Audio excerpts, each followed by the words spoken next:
بسم اللہ الرحمن الرحیم الحمد للہ والصلاة والسلام علی رسول اللہ وعلی آلہ وصحبہ ومن والاه۔ آج ہم 28ویں پارے کا ترجمہ اور اس کی مختصر تفسیر پڑھیں گے۔ اللہ تعالیٰ کے نام سے آغاز کرتے ہیں۔ اعوذ باللہ من الشیطان الرجیم، بسم اللہ الرحمن الرحیم۔ قد سمع اللہ قول التی تجادلک فی زوجها وتشتکی الی اللہ۔ 28ویں پارے کا آغاز سورہ مجادلہ سے ہو رہا ہے، اور اس صورت میں سیدہ خولہ رضی اللہ تعالی عنہ، خولہ بنت ثعلبہ جو کہ اوس بن صامت کی اہلیہ ہیں،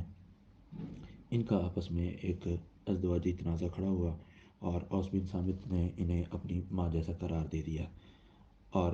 عرب کے ہاں اپنی بیوی کو ماں جیسا قرار دینا طلاق شمار ہوا کرتا تھا۔ تو سیدہ خولہ رضی اللہ تعالیٰ عنہ نبی صلی اللہ علیہ وسلم کے پاس آئی اور بڑی آہستہ آواز سے خفیہ طریقے سے ان سے بات کرنے لگی۔ سیدہ عائشہ رضی اللہ تعالیٰ عنہ کہتی ہیں کہ جس وقت سیدہ خولہ بات کر رہی تھیں، مجھے سمجھ نہیں آ رہا تھا کہ وہ کیا بات کر رہی ہے، لیکن اللہ تعالیٰ نے آسمانوں پر ہوتے ہوئے ان سیدہ خولہ کی بات کو سنا، تو اللہ تعالیٰ نے فرمایا قد سمع اللہ قول التی تجادلک فی زوجہا۔ اللہ تعالیٰ نے اس خاتون کی بات کو سن لیا ہے جو آپ سے اپنے خامد کے متعلق جھگڑا کر رہی تھی، وہ تشتکی الی اللہ، اور شکایت کر رہی تھی کہ میرا اس میں کیا قصور ہے، مجھے اس نے کیوں طلاق دے دی ہے۔ اور سیدہ خولہ رضی اللہ تعالیٰ عنہ جو ہیں اپنے اس معاملے میں پریشان تھی۔ واللہ یسمع تحاورکما، اللہ تبارک تعالیٰ تم دونوں کی گفتگو کو سن رہا تھا، مطلب نبی صلی اللہ علیہ وسلم اور خولہ کی۔ ان اللہ سمیع بصیر، بے شک اللہ تعالیٰ سننے والا ہے اور دیکھنے والا ہے۔ اس کے بعد اللہ تعالیٰ نے فوری طور پر اس مسئلے کا حل نازل فرمایا اور کہا الذین یظاہرون منکم من نسائہم ما ہن امہاتہم، جو لوگ تم میں سے اپنی بیویوں کے ساتھ زہار کر لیتے ہیں، یہ بیویاں ان کی مائیں نہیں بن جاتی، ان کی مائیں تو وہ ہیں ان امہاتہم الا اللائی ولدنہم، ان کی مائیں وہ ہیں جن کے بطن سے وہ پیدا ہوئے ہیں۔ وانہم لیقولون منکرا من القول وزورا، اور اگر کوئی شخص اس طرح کی بات کرتا ہے تو یہ بہت عجیب اور جھوٹی بات ہے کہ اپنی بیوی کو وہ ماں کے برابر قرار دیتا ہے۔ وَإِنَّ اللَّهَ لَعَفُوٌّ غَفُورٌ، اگرچہ یہ بہت بری اور جھوٹی بات ہے، اللہ تبارک تعالیٰ پھر بھی معاف کرنے والا اور بخشنے والا ہے۔ فرمایا وَالَّذِينَ يُظَاهِرُونَ مِن نِّسَائِهِمْ، جو لوگ اپنی بیویوں سے زہار کر لیتے ہیں، مطلب اپنی بیویوں کو اپنی ماں جیسا کہہ کر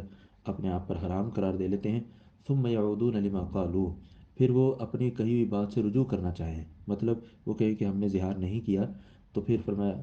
فتحریر رقبۃ من قبل ان یتماسا، تو جسمانی تعلق قائم کرنے سے پہلے ایک گردن کو آزاد کرنا ہے، غلام کو آزاد کرنا ہے۔ ذالکم توعظون بہ، یہ تمہیں نصیحت کی جا رہی ہے، واللہ بما تعملون خبیر، اب اس کے بعد تم جو بھی کام کرو گے اللہ تعالیٰ اس کی خبر رکھنے والا ہے۔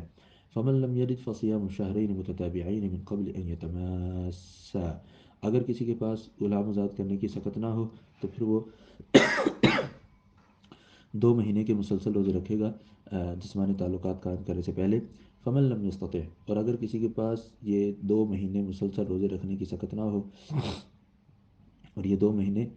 ہجری کیلنڈر کے اعتبار سے ہوں گے، شمسی کیلنڈر کے اعتبار سے نہیں ہوں گے۔ فمن لم یستطع، تو جو شخص کھانا روزے رکھنے کی استطاعت نہ رکھے تو فیطعام 60 مسکینہ، تو 60 مساکین کو کھانا کھلائے۔ ذالک لتؤمنوا باللہ ورسولہ، یہ اللہ تبارک تعالیٰ کی طرف سے تمہیں حکم ہے کہ تم اللہ اور اس کے رسول پر ایمان لانے کا اظہار کرو، کہ ان کے احکامات کی تعمیل کرو۔ وتلک حدود اللہ، اور یہ اللہ تعالیٰ کی حدیں ہیں۔ وللکافرین عذاب علیم، کافروں کے لیے، انکار کرنے والوں کے لیے دردناک عذاب ہے۔ فرمایا ان الذین یحادون اللہ ورسولہ، جو لوگ اللہ اور اس کے رسول سے دشمنی رکھتے ہیں، کبتوا کما کبت الذین من قبلہم، ان کو اسی طرح ذلیل و رسوا کیا جائے گا جیسے ان سے پہلے لوگوں کو ذلیل و رسوا کیا گیا۔ وقد انزلنا آیات بینات، اور ہم نے اس حوالے سے واضح نشانیاں نازل فرما دی ہیں جو کہ اللہ اور اس کے رسول کی صداقت پر بڑی مضبوط دلیل ہیں۔ وللکافرین عذاب مہین، اور کافروں کے لیے رسوا کرنے والا عذاب ہے۔ یہ کس دن عذاب ہوگا ان کو؟ یوم یبعثہم اللہ جمیعا، اللہ تعالیٰ ان سب کو اٹھائے گا۔ فینبئہم بما عملوا، اللہ تبارک تعالیٰ ان کے سارے اعمال کے متعلق خبر دے گا۔ احصاہ اللہ ونسوہ، اللہ نے ان کے سارے اعمال شمار کیے ہوئے ہیں لیکن وہ خود اپنے اعمال کو بھول چکے ہیں۔ واللہ علی کل شیء شہید، اور اللہ تبارک تعالیٰ ہر چیز کا گواہ ہے، اللہ تعالیٰ سے کوئی چیز بھی مخفی نہیں ہے۔ فرمایا الم تر ان اللہ یعلم ما فی السماوات و ما فی الارض، کیا آپ نے یہ نہیں دیکھا کہ اللہ تبارک و تعالیٰ آسمان و زمین میں جو کچھ بھی ہے سب کو جانتا ہے۔ ما یکون من نجوى ثلاثة الا هو رابعهم، 3 آدمی مل کر اگر آپس میں سرگوشی کرتے ہیں تو اللہ تعالیٰ چوتھا ہے، مطلب ان کی باتوں کو سن رہا ہے، جان رہا ہے۔ ولا خمسۃ الا هو سادسهم، اور نہ یہ پانچ ہوتے ہیں تو اللہ تعالیٰ چھٹا ہوتا ہے، مطلب ان کی باتوں کو بھی سنتا ہے۔ ولا ادنی من ذلك ولا اکثر، چاہے اس سے زیادہ ہوں یا چاہے اس سے کم ہوں یا اس سے زیادہ ہوں، الا هو معهم، اللہ تبارک و تعالیٰ ان کے ساتھ ہے، وہ جہاں بھی ہوں۔ ثم ينبئهم بما عملوا يوم القیامہ، قیامت والے دن اللہ تعالیٰ ان کے سارے اعمال کے متعلق متنبع فرمائے گا۔ ان اللہ بکل شیء علیم، یقیناً اللہ تبارک تعالیٰ ہر چیز کو جاننے والا ہے۔ فرمایا الم تر الی الذین نہوا عن النجوى، کیا آپ نے ان لوگوں کو نہیں دیکھا جن کو سرگوشی کرنے سے روک دیا گیا؟ ثم یعودون لما نہوا عنہ، لیکن وہ سرگوشی کرنے سے باز نہیں آتے، پھر بھی سرگوشیاں کرتے ہیں۔ ویتناجون بالاثم والعدوان من معصیۃ الرسول،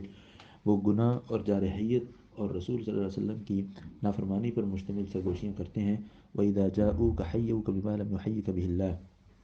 یہاں منافقوں اور یہودیوں کی بات ہو رہی ہے کہ یہ لوگ جب آپ کے پاس آتے ہیں تو آپ کو سلام اس انداز سے کرتے ہیں کہ جیسے اللہ تعالیٰ نے آپ کو سلام نہیں کیا، یعنی آپ کو طریقہ کار سلام کا وہ نہیں سکھایا، مطلب السلام علیکم کہنے کی بجائے السلام علیکم یعنی تم پر موت ہو، یہ کہتے ہیں۔ وَيَقُولُونَ فِي أَنفُسِهِمْ، اور یہ چونکہ السلام علیکم کا مطلب ہے تم پر موت ہو، تو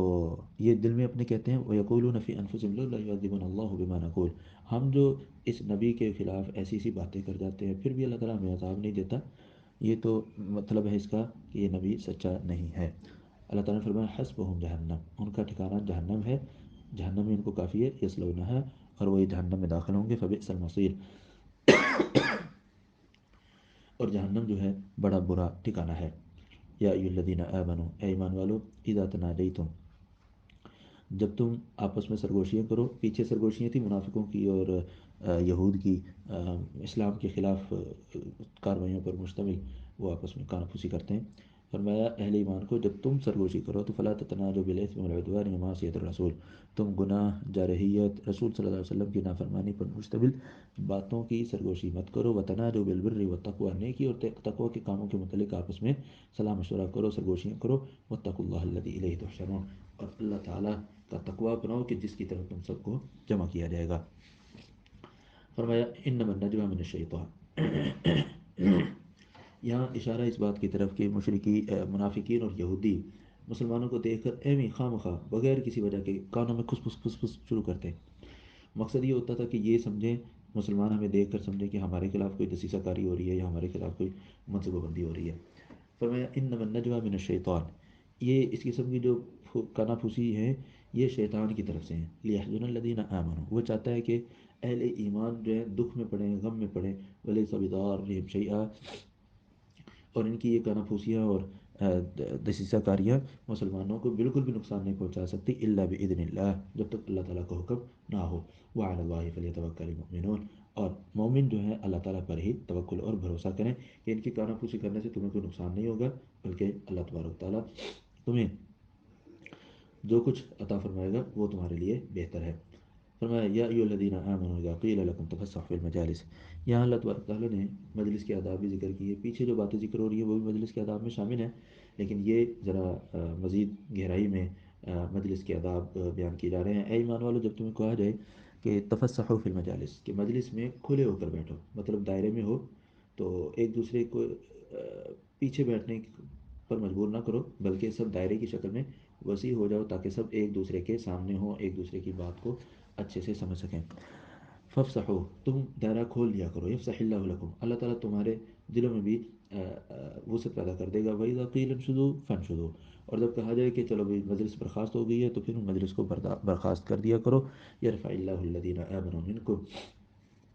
اللہ تعالیٰ تم میں سے ایمان لانے والوں کے درجات کو بلند کرتا ہے۔ والذین اوتوا العلم درجات، اور جن کو اللہ تبارک تعالیٰ نے علم دیا ہے ان کو اللہ تعالیٰ درجات دیتا ہے۔ ایمان لانے والوں کو اور جن کو اللہ تبارک تعالیٰ نے علم دیا ہے اللہ تعالیٰ ان کو درجات میں بلندیاں عطا فرماتا ہے۔ واللہ بما تعملون خبیر، اور اللہ تبارک تعالیٰ تمہارے سارے کے سارے اعمال کی خبر رکھنے والا ہے۔ فرمایا یا ایھا الذین آمنوا اذا ناجیتم الرسول فقدموا بین یدی نجواکم صدقہ، یہ جو آیت ہے یہ منافقوں کے سامنے رکاوٹ اور ہرڈل کھڑی کرنے کے لیے ہے کہ منافق جب چاہتے نبی صلی اللہ علیہ وسلم کے ساتھ تنہائی میں بات کرنے کے لیے ٹائم مانگتے، اور بات کوئی ہوتی بھی نہ یعنی اس قابل بات نہ ہوتی کہ بندہ اس کے لیے الگ سے ٹائم لے، ایسا کچھ نہیں ہوتا تھا، بس ایسے ہی کہ اپنی دھاک بٹھانے کے لیے، اپنے آپ کو بڑا ثابت کرنے کے لیے ہم ان کے ساتھ اکٹھے نہیں بیٹھ سکتے، اور ہمارے لیے نبی صلی اللہ علیہ وسلم خاص وقت نکالتے ہیں اس چیز کے اظہار کے لیے۔ منافقین نبی صلی اللہ علیہ وسلم سے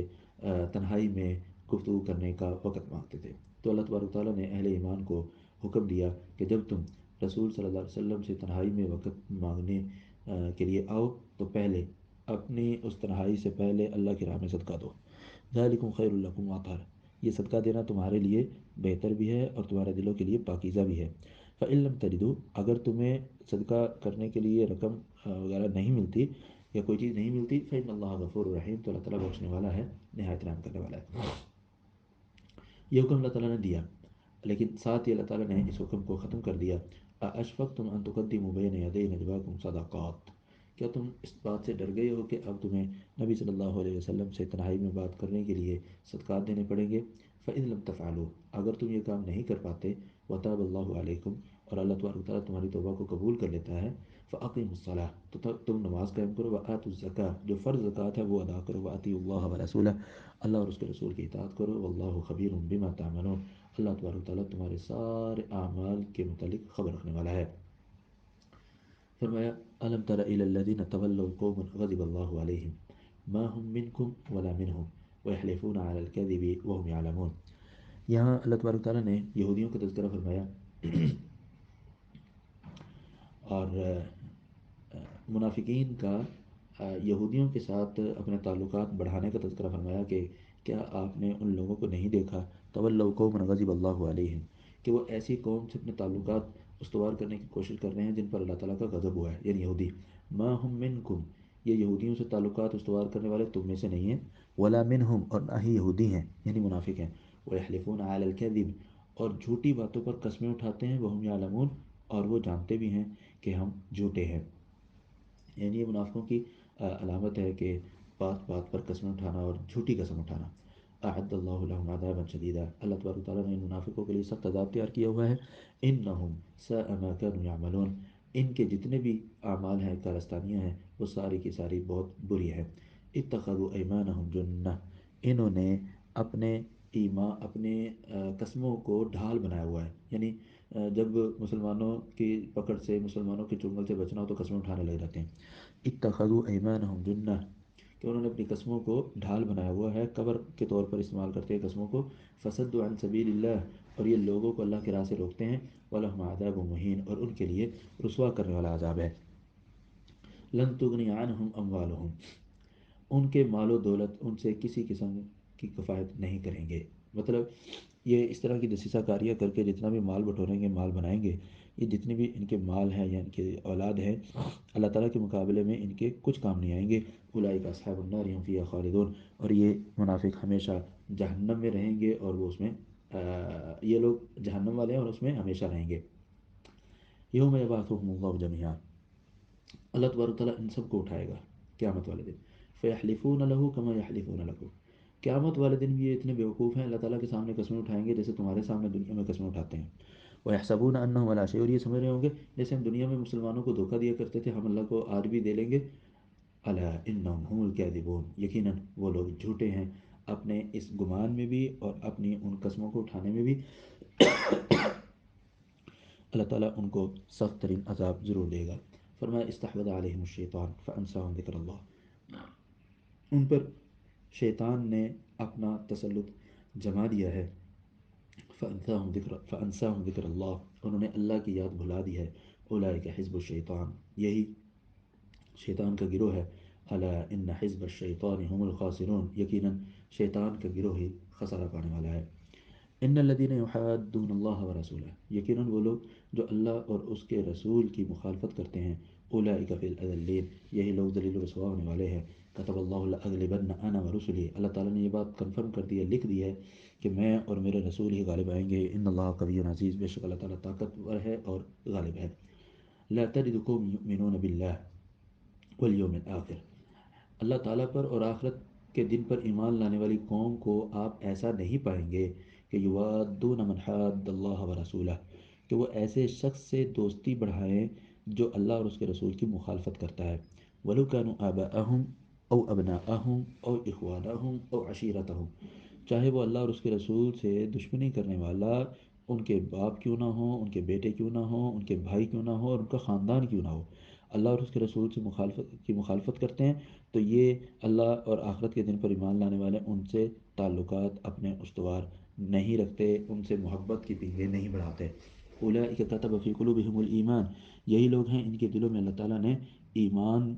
لازمی قرار دے دیا ہے، وَأَيَّدَهُم بِرُوحٍ مِّنْهُ، اور اللہ تعالیٰ نے ان کی اپنی طرف سے سیدنا جبریل علیہ السلام کے ذریعے ان کی مدد فرمائی ہے، وَيُدْخِلُهُم جَنَّاتٍ تَجْرِي مِن تَحْتِهَا الْأَنْهَارُ، اللہ تبارک و تعالیٰ انہیں ایسی جنتوں میں داخل کرے گا جس کے نیچے ہمیشہ نہریں جاری ہیں، وہ اس میں ہمیشہ رہیں گے۔ رضی اللہ عنہم، اللہ ان سب اہل ایمان صحابہ کرام سے راضی ہو گیا، ورضوا عنہ، اور وہ اہل ایمان اللہ سے راضی ہو گئے۔ اولئک حزب اللہ، یہ اللہ تعالیٰ کا گروہ ہے، الا ان حزب اللہ هم المفلحون، یقیناً اللہ تعالیٰ کا گروہ ہی کامیاب ہونے والا ہے۔ یہاں پر غور کرنے کی بات یہ ہے کہ اللہ تعالیٰ نے فرمایا رضی اللہ عنہم ورضوا عنہ، اللہ تعالیٰ نے پہلے اپنی رضامندی کا تذکرہ کیا ہے کہ میں ان سے راضی ہو چکا ہوں، بعد میں ذکر کیا کہ وہ بھی اللہ سے راضی ہو چکے ہیں، اور یہ بہت بڑا شرف ہے کہ اللہ تعالیٰ کسی سے راضی ہونے کا تذکرہ اپنے بارے میں پہلے فرمائے اور دوسروں کے بارے میں بعد میں فرمائے۔ الحمدللہ، سورۃ مجادلہ کا ترجمہ اور مختصر تفسیر ہم نے مکمل کی۔ اس کے بعد سورہ حشر ہے، مدنی صورت ہے، اور اس کی 24 آیات ہیں۔ اس صورت کا نام الحشر، اس کو الحشر اس لیے کہتے ہیں کہ یہاں یہودیوں کو جلا وطن کرنے کا تذکرہ ہے، اور اس کا ایک نام سورہ بنی نذیر بھی ہے کہ اس صورت میں بنی نذیر کے جو یہودی تھے ان کو جلا وطن کیا گیا مدینہ منورہ سے، اور یہ پھر بدر میں جا کر آباد ہو گئے۔ مدینہ اس صورت کے پس منظر کو سمجھنا کافی مفید ہوگا کہ مدینہ منورہ میں جو ٹوٹل قبائل تھے بڑے بڑے، وہ 5 تھے، اوس اور خزرج، یہ انصاری تھے، اور اس کے علاوہ 3 جو تھے وہ یہودیوں کے تھے، بنو قینقاع، بنو نذیر اور بنو قریظہ۔ ان تینوں قبائل کو الگ الگ کر کے مدینہ سے جلا وطن کیا گیا، اور اس کی وجہ جو میثاق مدینہ تھا جو نبی صلی اللہ علیہ وسلم نے مدینہ آمد پر الحمدللہ، جو اللہ تبارک تعالیٰ نے مدینہ آمد پر تمام سٹیک ہولڈرز قبائل جو تھے ان سے کیا تھا، اور اس کی جو بنیادی شکیں تھیں وہ یہ تھی کہ آپس میں شیر و شکر رہیں گے، آپس میں کسی قسم کی ان کی جنگ نہیں ہوگی، اور یہ بیرونی حملہ آوروں کے خلاف متحد ہو کر اس کا مقابلہ کریں گے۔ اس طرح کی بقائے باہمی کی جو شکیں تھیں وہ اس میثاق مدینہ میں موجود تھی، اور وہ عالمی سطح کا پہلا معاہدہ تھا جس سے مذہبی ہم آہنگی اور رواداری چھلکتی تھی کہ ہر کوئی اپنے اپنے مذہب میں آزاد بھی ہے، اور کوئی کسی دوسرے کے مذہب میں انٹرفیئر بھی نہیں کرے گا۔ ہمارے یہاں آج کل جو پالیسیاں پیش کی جاتی ہیں ان میں سے اکثر طور پر یہ ہوتا ہے کہ مسلمانوں کو کمزور کیا جاتا ہے، یعنی مسلمان جو ہیں وہ غیر مسلم قوتوں کے اعلیٰ کار ہوتے ہیں، اور غیر مسلم قوتیں جو ہیں وہ ان پر بڑے اپنا دھونس جماتی ہیں۔ تو بنو قینقاع کو سب سے پہلے جلا وطن کیا گیا، اور اس کی وجہ یہ بنی کہ ایک مسلمان عورت کو ایک یہودی نے حیا باختہ اپنی سرگرمیوں کا نشانہ بنایا، تو اس خاتون نے صحابہ کرام کو، انصاریوں کو اپنی مدد کے لیے پکارا، تو اس صحابی نے اس یہودی کو اس غلط حرکت پر قتل کر دیا، جس پر یہودیوں نے اس صحابی کو قتل کر دیا۔ اب معاملہ آگے بڑھنے لگا تو معاملہ نبی صلی اللہ علیہ وسلم کی عدالت میں پہنچا، تو آپ صلی اللہ علیہ وسلم نے، اور یہ اس میثاق مدینہ جو تھا اس کے اندر یہ شک بھی موجود تھی کہ فیصلے جو ہیں وہ نبی صلی اللہ علیہ وسلم کیا کریں گے، تو نبی صلی اللہ علیہ وسلم نے یہ فیصلہ کیا کہ ان کو یہاں سے جلا وطن کر دیا جائے، کیونکہ عہد شکنی ان کی طرف سے پہلے ہوئی ہے۔ تو اس طرح بنو قینقاع جو ہیں یہ سب سے پہلے مدینہ سے دربدر کیے گئے۔ اس کے بعد بنو نذیر کے جو لوگ ہیں ان کو دربدر کیا گیا کہ نبی صلی اللہ علیہ وسلم کو ایک صحابی نے کسی قوم کے کسی فرد کو اپنا دشمن سمجھتے ہوئے قتل کر دیا، لیکن وہ دشمن نہیں تھا، بلکہ وہ ایسی قوم سے تعلق رکھتا تھا جن کا مسلمانوں کے ساتھ معاہدہ تھا، امن معاہدہ تھا۔ تو میثاق مدینہ کی شکوں کے باعث یہ بات طے ہوتی تھی کہ اس کی جو دیت ہے مسلمان اور یہودی دونوں مل کر ادا کریں گے۔ تو نبی صلی اللہ علیہ وسلم نے، کیونکہ غلطی مسلمان سے ہوئی ہے اور دونوں کا آپس میں معاہدہ ہے کہ ایک دوسرے کا تعاون کریں گے، تو یہودیوں نے نبی صلی اللہ علیہ وسلم کے اس فیصلے کو قبول کرنے کے لیے کہا کہ آپ ہمارے فلاں گھر میں آ جائیں، تو وہاں پر آپ کے لیے جو ہے دیت کے پیسے اکٹھے کر کے آپ کو دیتے ہیں۔ نبی صلی اللہ علیہ وسلم ان کے مقررہ جگہ پر پہنچے اور اللہ تبارک تعالیٰ نے نبی صلی اللہ علیہ وسلم کو اطلاع دی کہ یہ یہودی آپ کو قتل کرنا چاہتے ہیں اور چھت کے اوپر سے آپ پر چکی کا پاٹ گرانا چاہتے ہیں، آپ یہاں سے فوری طور پر نکل جائیے۔ تو نبی صلی اللہ علیہ وسلم اچانک سے اٹھے اور اس گھر کو چھوڑ کر مدینہ منورہ تشریف لے آئے۔ جیسے نبی صلی اللہ علیہ وسلم وہاں سے اٹھے تو صحابہ کرام بھی فوری طور پر نکل اٹھے۔ اب جب نبی صلی اللہ علیہ وسلم کو بدریہ وہی پتہ چل گیا، تو آپ صلی اللہ علیہ وسلم نے ان کو 10 دن کا ٹائم دیا کہ تم 10 دن کے اندر اندر یہاں سے نکل جاؤ، اب ہم اور تم اکٹھے نہیں رہ سکتے، تم نے جو میثاق مدینہ ہے اس کی خلاف ورزی کی ہے۔ تو ان لوگوں نے تیاری کر لی کہ اب نکلتے ہیں، لیکن منافقین نے، عبداللہ بن ابی نے کہا کہ میرے ساتھ 2000 جنگجو ہیں، آپ یہاں سے مت جائیں، میں تمہاری مدد کے لیے تیار ہوں گا، اور میں ہی نہیں، بنو غطفان کے لوگ جو ہیں وہ بھی آپ کی مدد کریں گے، اور اس سے پہلے بنو قینقاع کے لوگ جو ہیں وہ یہاں سے جا چکے ہیں، وہ بھی آپ کی مدد کریں گے، دیگر لوگ بھی مدد کریں گے، آپ یہاں سے نہ جائیں۔ جب یہودیوں کو سلام بن ابی الحقیق اور حیی بن اخطب وغیرہ کو مسلمانوں کے اندر سے بد عہدی اور بد شکنی کی امید ملی، تو انہوں نے وہاں سے نکلنے کا ارادہ ختم کر لیا اور کہنے لگے کہ ہم یہاں سے نہیں جائیں گے، نبی صلی اللہ علیہ وسلم جو کرنا ہے آپ نے کر لیں۔ تو نبی صلی اللہ علیہ وسلم کے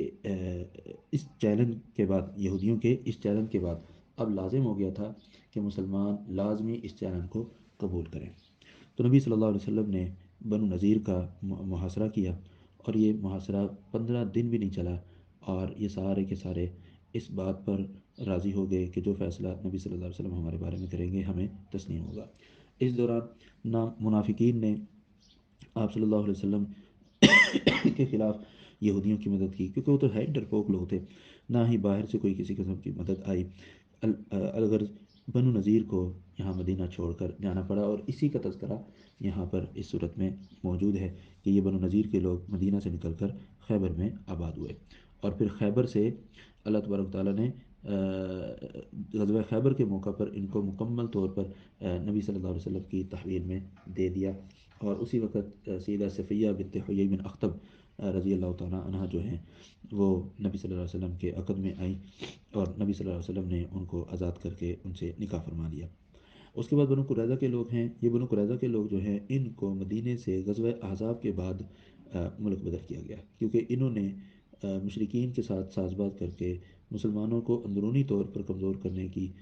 سازش چلنے کی کوشش کی تھی، اور یہ بات بھی نبی صلی اللہ علیہ وسلم پر آشکار ہو گئی، تو پھر ان کو بھی وہاں سے، بنو قریظہ کو وہاں سے جلا وطن نہیں کیا گیا، بلکہ انہوں نے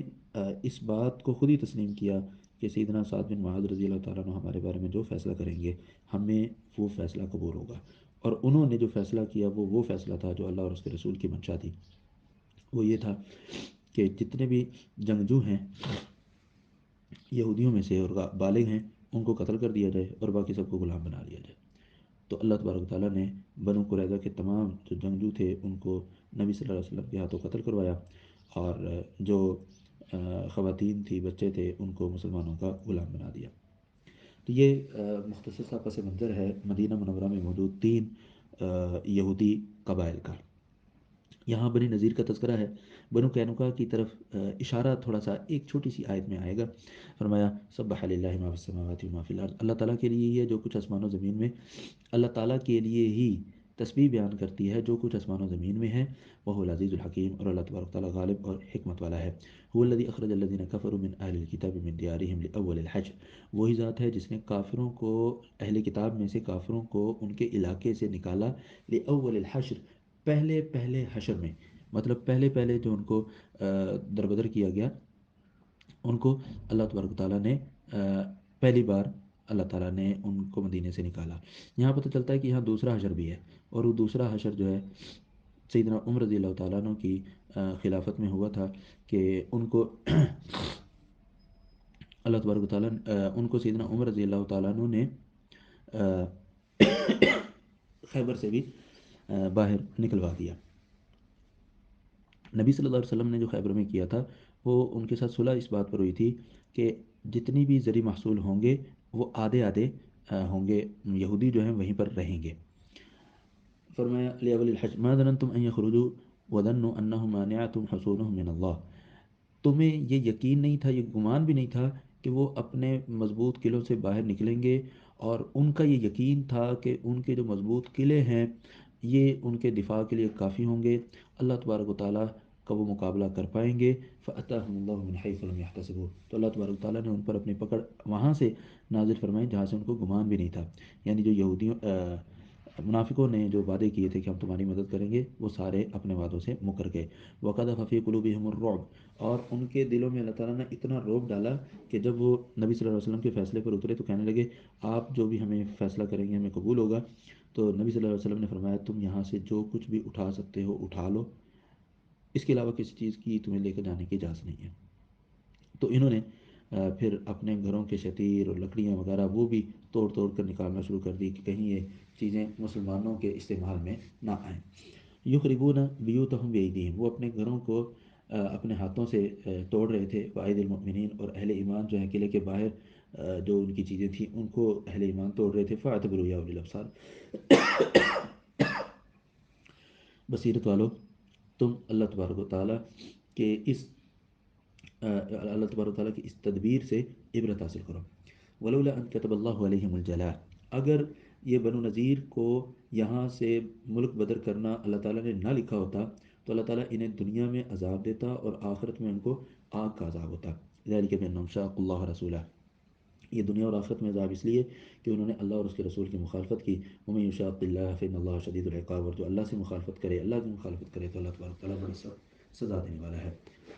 ما قطعتم من لینۃ، لوگوں نے اعتراض کیا کہ مسلمانوں نے بنو نذیر کے قلعے کے ارد گرد جو کھجوریں تھیں ان کو کاٹ دیا، اور درختوں کو کاٹنا یہ کوئی اچھی بات نہیں ہے۔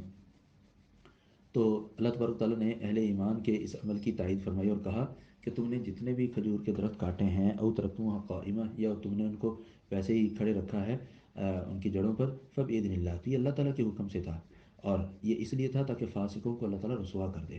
کیا مطلب؟ یہاں اللہ تعالیٰ نے اہل ایمان کے پہلے کیے ہوئے عمل کو اپنے حکم کے مطابق قرار دیا، حالانکہ اس سے پہلے اللہ تعالیٰ کی طرف سے حکم نہیں تھا، لیکن چونکہ ان کا فیصلہ بالکل درست تھا، اس میں کسی قسم کی کوئی کمی نہیں تھی، اللہ تعالیٰ نے اہل ایمان کے اس عمل کو اپنے حکم کے مطابق قرار دیا، بلکہ اپنے حکم کی تعمیل قرار دیا۔ وما افاء اللہ علی رسولہ منہم، یہاں اب بنو نذیر سے جو کچھ اللہ تعالیٰ نے مال فہ میں عطا فرمایا اس کی تقسیم کا معاملہ ہے۔ اللہ تبارک تعالیٰ نے اپنے رسول پر جو بھی مال فہ عطا فرمایا، مال فہ اس کو کہتے ہیں کہ جس کو حاصل کرنے کے لیے مسلح کارروائی نہ کرنی پڑے، صرف محاصرہ ہو اور وہ صلح پر مان جائیں، اس کو اس صورت میں جو مال غنیمت حاصل ہوتا ہے اس کو مال فہ کہتے ہیں۔ اس کی تقسیم کا طریقہ کار مال غنیمت کی تقسیم کار سے الگ ہوتا ہے۔ مال غنیمت جو ہے وہ جنگجوؤں میں تقسیم ہوتا ہے، لیکن مال فہ جو ہے وہ یہاں پر جو اللہ تبارک تعالیٰ نے مصارف ذکر کیے ہیں ان میں تقسیم ہوگا۔ فرمایا مال فہ وہ ہے فما اوجفتم علیہ من خیل ولا رکاب، تم نے اس کو حاصل کرنے کے لیے نہ تو گھوڑے سر پر دوڑائے اور نہ ہی اونٹوں پر تم نے سواری کی، قریبی تو تھا بنو نذیر کا علاقہ، ولیکن اللہ یسلط رسلہ علی من یشاء، اللہ تبارک تعالیٰ جس پر چاہتا ہے اپنے رسولوں کو مسلط فرماتا ہے، واللہ علی کل شیء قدیر، اور اللہ تبارک تعالیٰ ہر چیز پر قادر ہے۔ فرمایا ما افاء اللہ علی رسولہ من اہل القرى، اللہ تبارک تعالیٰ نے بستی والوں کی طرف سے اللہ کے اپنے رسول پر جو مال فہ عطا کیا ہے، وہ مال فہ اللہ کے لیے ہے، ولی رسول اور رسول کے لیے ہے، ولی ذی القربہ اور قریبی رشتہ داروں کے لیے ہے، والیتامى اور یتیموں کے لیے ہے، والمساکین اور مساکین کے لیے، وابن السبیل اور مسافروں کے لیے۔ کیوں اللہ تبارک تعالیٰ نے یہ تقسیم کی ہے؟ کہ لا یکون دولة بین الاغنیاء منکم، کہ دولت کا جو بہاؤ ہے یہ صرف اعلیٰ طبقے میں نہ رہے بلکہ غریبوں مساکین میں بھی یہ تسلسل جو ہے مال و دولت کی تقسیم جو ہے جاری رہے. کئی لا یکون دولة بین الاغنیاء منکم وما آتاکم الرسول فخذوه، جو تمہیں رسول عطا فرما دے اسے لے لو، وما نہاکم عنہ فانتہوا، اور جس چیز سے تمہیں روک دے اسے رک جاؤ، واتقوا اللہ، اللہ سے ڈرو، ان اللہ شدید العقاب، یقیناً اللہ تبارک تعالیٰ سخت سزا دینے والا ہے. فرمایا للفقراء المہاجرین الذین اخرجوا من دیارہم، ان فقراء کے لیے یہ مال فہ ہے، اور مہاجرین کے ان مہاجر فقراء کے لیے یہ مال فہ ہے، الذین اخرجوا من دیارہم، جنہیں ان کے گھروں سے نکالا گیا، ان کے مالوں سے نکالا گیا، مطلب مکہ سے وہ اپنا سب کچھ چھوڑ کر یہاں مدینہ آئے. کیوں آئے تھے؟ یبتغون فضلا من اللہ ورضوانا، وہ اللہ تعالیٰ کا فضل اور اس کی رضا تلاش کر رہے تھے. وینصرون اللہ ورسولہ، اور اللہ اور اس کے رسول کی مدد کے لیے وہ آئے تھے. اولئک هم الصادقون، یہی لوگ اپنے اس عمل میں سچے ہیں. والذین تبوؤا الدار، اور یہ مالف ہے ان مہاجر صحابہ کرام کے لیے ہے جنہوں نے مدینہ کو اور ایمان کو مہاجرین سے پہلے اپنے رہنے کی جگہ اختیار کر لیا تھا. یحبون من ہاجر الیہم، یہ انصار ان کی طرف ہجرت کرنے والے مہاجرین سے محبت کرتے ہیں. ولا یجدون فی صدورہم حاجۃ مما اوتوا، اور جو اللہ تبارک و تعالیٰ نے ان یعنی مہاجرین کو عطا کیا ہے اس کے متعلق اپنے دلوں میں کسی قسم کی کڑن بھی محسوس نہیں کرتے. وَيُؤْثِرُونَ عَلَىٰ أَنفُسِهِمْ، اور یہ مہاجرین اور یہ انصار مہاجرین کو اپنے آپ پر ترجیح دیتے ہیں، چاہے ان کو اب خود بذات خود بڑی ضرورت کیوں نہ ہو. یعنی مہاجرین اپنا پیٹ کاٹ کر انصار جو ہے اپنا پیٹ کاٹ کر مہاجرین کی مدد کرتے ہیں. وَمَن يُوقَ شُحَّ نَفْسِهِ، اور جو اپنے نفس کی بخیلی سے محفوظ کر دیا گیا، فَأُولَٰئِكَ هُمُ الْمُفْلِحُونَ، یہی لوگ کامیاب ہونے والے ہیں.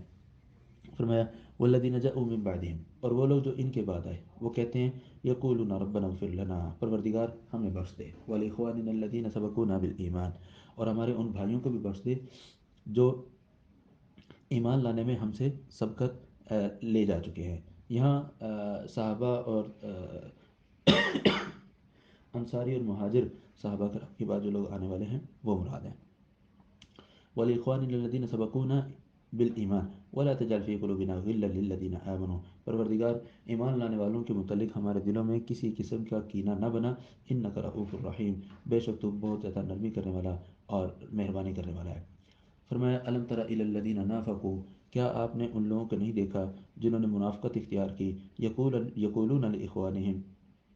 وہ منافق اپنے بھائیوں سے کہتے ہیں. کون سے بھائیوں سے؟ جنہوں نے اہل کتاب میں سے کفر کیا، مطلب کافر اہل کتاب سے کہتے ہیں. کیا وہ اسی بات کی طرف اشارہ بنو نذیر کو جو عبداللہ بن ابی نے کہا تھا کہ میرے پاس 2000 جنگجو ہیں، ہم تمہاری مدد کے لیے آئیں گے. لئن اخرجتم لنخرجن معکم، اگر تمہیں یہاں مدینے سے نکالا گیا تو ہم بھی تمہارے ساتھ ہی نکلیں گے. ولا نطیع فیکم احدا ابدا، تمہارے بارے میں ہمیں کسی کا فیصلہ منظور نہیں ہوگا. وان قوتلتم، اور اگر تم سے لڑائی لڑی گئی، لننصرنکم، ہم تمہارے طرف سے تمہاری مدد کریں گے. واللہ یشہد انہم لکاذبون، اللہ تعالیٰ فرمایا اللہ تعالیٰ گواہی دیتا ہے کہ وہ اپنے اس دعوے میں جھوٹے ہیں. لئن اخرجوا لا یخرجون معهم، اگر انہیں مدینہ سے دربدر کر دیا گیا تو یہ منافق ان کے ساتھ نہیں نکلیں گے. ولئن قوتلوا، اور اگر یہودیوں سے قتال کیا گیا، جنگ لڑی گئی، لا ینصرونہم، تو یہ منافق ان کی مدد بھی نہیں کریں گے. ولئن نصروہم لیولن الادبار، اور اگر انہوں نے مدد کر بھی دی تو پیٹ پھیر کر ضرور بھاگیں گے. ثم لا ینصرون، پھر ان کی مدد نہیں کی جائے گی، مطلب پھر ان کو بھی یہودیوں کے ساتھ کاٹ دیا جائے گا. لأنتم اشد رهبة في صدورهم من اللہ، مسلمانوں تمہارا روب اور دبدبہ جو ہے منافقوں کے دلوں میں اللہ سے زیادہ ہے. کیوں؟ ذلك بأنهم قوم لا يفقهون، کیونکہ یہ بیوقوف قوم ہے، سمجھدار نہیں ہے. لا يقاتلونكم جميعا الا في قرى محصنة او من وراء جدر، یہ یہودی ہیں یا منافق ہیں، یہ اکٹھے ہو کر آمنے سامنے جنگ کے لیے نہیں آئیں گے. ہاں الا فی قرى محصنة، ہاں قلعہ بند ہو کر آپ کا مقابلہ کریں گے. او من وراء جدر، یا دیواروں کے پیچھے سے چھپ کر تمہارا مقابلہ کریں گے. بأسهم بینہم شدید، ان کے آپس میں بھی دل نہیں ملتے، ان کے آپس میں بڑے زیادہ اختلافات ہیں. اس کے ان اختلافات کی وجہ یہ ہے کہ تم مسلمان صرف اللہ کی رضا چاہتے ہو، اور وہ جو ہیں ہر ایک کے اپنے اپنے مفادات ہیں. کوئی اپنا کاروبار چاہتا ہے، کوئی اپنے مال و دولت چاہتا ہے، کوئی اپنے ذاتی تعلقات چاہتا ہے. تو مقاصد مختلف ہونے کی وجہ سے ان کے آپس میں یگانگت اور اتحاد نہیں ہے. فرمایا تحسبهم جميعا، آپ ان کو یہ سمجھیں گے کہ وہ اکٹھے ہیں. وقلوبهم شتى، حالانکہ ان کے دل مختلف ہیں. ذلك بأنهم قوم لا يعقلون، اس کی وجہ یہ ہے کہ وہ عقل رکھنے والی قوم نہیں ہے۔ کمثل الذین من قبلہم قریبا ذاقوا وبال امرہم، بالکل ان لوگوں کی طرح کہ جو ان سے بالکل قریب ہی تھے اور انہوں نے بھی اپنے معاملات کا مزہ چکھا۔ اشارہ ہے بنو قینقاع کی طرف، اور اسی طرح کفار کو جو جنگ بدر میں پھینٹی لگی اس کی طرف، وَلَهُمْ عَذَابٌ علیم، اور ان کے لیے دردناک عذاب ہے۔ کمثل الشیطان اذ قال للانسان اکفر، یہاں منافقوں کا جو رویہ ہے بالکل اسی شیطان جیسا ہے جو انسان سے کہتا ہے تو کفر کر، فلما کفر، جب یہ انسان جو ہے کفر کر لیتا ہے، قال انی بریء منک، میں تجھ سے، میرا تیرا تجھ سے کوئی تعلق نہیں ہے، مجھے اللہ تعالیٰ سے ڈر لگتا ہے جو کہ رب العالمین ہے۔ جیسے شیطان نے جنگ بدر کے موقع پر کفار کو اکسایا اور کہا کہ میں تمہاری مدد کروں گا اور یہ ہوگا وہ ہوگا، لیکن عین وقت پر بھاگ اٹھا۔ وہی طریقہ کار اس وقت منافقوں نے یہودیوں کے ساتھ کیا کہ ان کو برنگیختہ کر کے اپنی جھوٹی مدد کا سندیسہ دے کر جھوٹی مدد کا ان کو سنا دیا، لیکن جب وقت آیا تو سارے بھاگ گئے۔ فَكَانَ عَاقِبَتَهُمَا، تو یہ دونوں لوگ، جس کو یہ مدد کا وعدہ دے رہا تھا اور جو مدد کا وعدہ دینے والا تھا، یہ دونوں ہی، ان کا انجام یہ ہوا کہ وہ جہنم میں جائیں گے اور جہنم میں ہمیشہ رہیں گے۔ وَذَلِكَ جَزَاءُ الظَّالِمِينَ، اور یہ ظالموں کا بدلہ ہے۔ فرمایا یا ایھا الذین آمنوا اتقوا اللہ، اے ایمان والو اللہ تعالیٰ سے ڈرو، وَلْتَنظُرْ نَفْسٌ مَا قَدَّمَتْ لِغَدٍ، اور ہر جان کو دیکھنا چاہیے کہ اس نے کل کے لیے کیا پیش کیا ہے، مطلب قیامت کی اس نے کیا تیاری کی ہے۔ واتقوا اللہ، اللہ سے ڈرو، ان اللہ خبیر بما تعملون، اللہ تبارک و تعالیٰ تمہارے اعمال کے متعلق پوری خبر رکھتا ہے۔ فرمایا ولا تکونوا کالذین نسوا اللہ، اور تم ان لوگوں کی طرح نہ ہو جاؤ جو اللہ تعالیٰ کو بھول گئے، فانساہم انفسہم، تو اللہ تبارک و تعالیٰ نے بھی ان کو ان کی جانوں کو بھلا دیا۔ کیا مطلب کہ آخرت میں اپنی کامیابی کے لیے وہ جو کچھ کر سکتے تھے دنیا میں وہ نہ کر پائے اور اللہ تعالیٰ کی اطاعت اور فرمانبرداری سے نکل گئے، تو انہوں نے اپنے آپ کو بھلا دیا، تو اللہ تعالیٰ نے بھی ان کو بھلا دیا۔ فرمایا لا یستوی اصحاب النار و اصحاب الجنہ، جہنم والے اور جنت والے یکساں نہیں ہو سکتے۔ اصحاب الجنت هم الفائزون، جنت والے جو ہیں وہی کامیاب ہونے والے ہیں۔ فرمایا لو انزلنا هذا القرآن، اگر ہم یہ قرآن نازل کریں علی جبل، ایک پہاڑ پر، لرأیتہ خاشعا متصدعا من خشیۃ اللہ، تو آپ اس پہاڑ کو بالکل جھکنے والا اور اللہ تعالیٰ کی خشیت سے ریزہ ریزہ ہونے والا پائیں گے۔ وتلک الامثال نضربها للناس، یہ مثالیں ہم لوگوں کے لیے بیان کرتے ہیں، لعلہم یتفکرون، تاکہ وہ غور و فکر کریں۔ اس مثال کا مطلب یہ ہے کہ قرآن کریم اتنی بڑی اور بابرکت کتاب ہے، اس کی اتنی بڑی ذمہ داری ہے کہ اگر پہاڑوں پر یہ چیز نازل ہوتی تو پہاڑ بھی اس کی ذمہ داری کے سامنے ریزہ ریزہ ہو جاتے ہیں، لیکن دوسری طرف جو انسان ہے، یہ انسان اس کے سر میں جوں سے یہ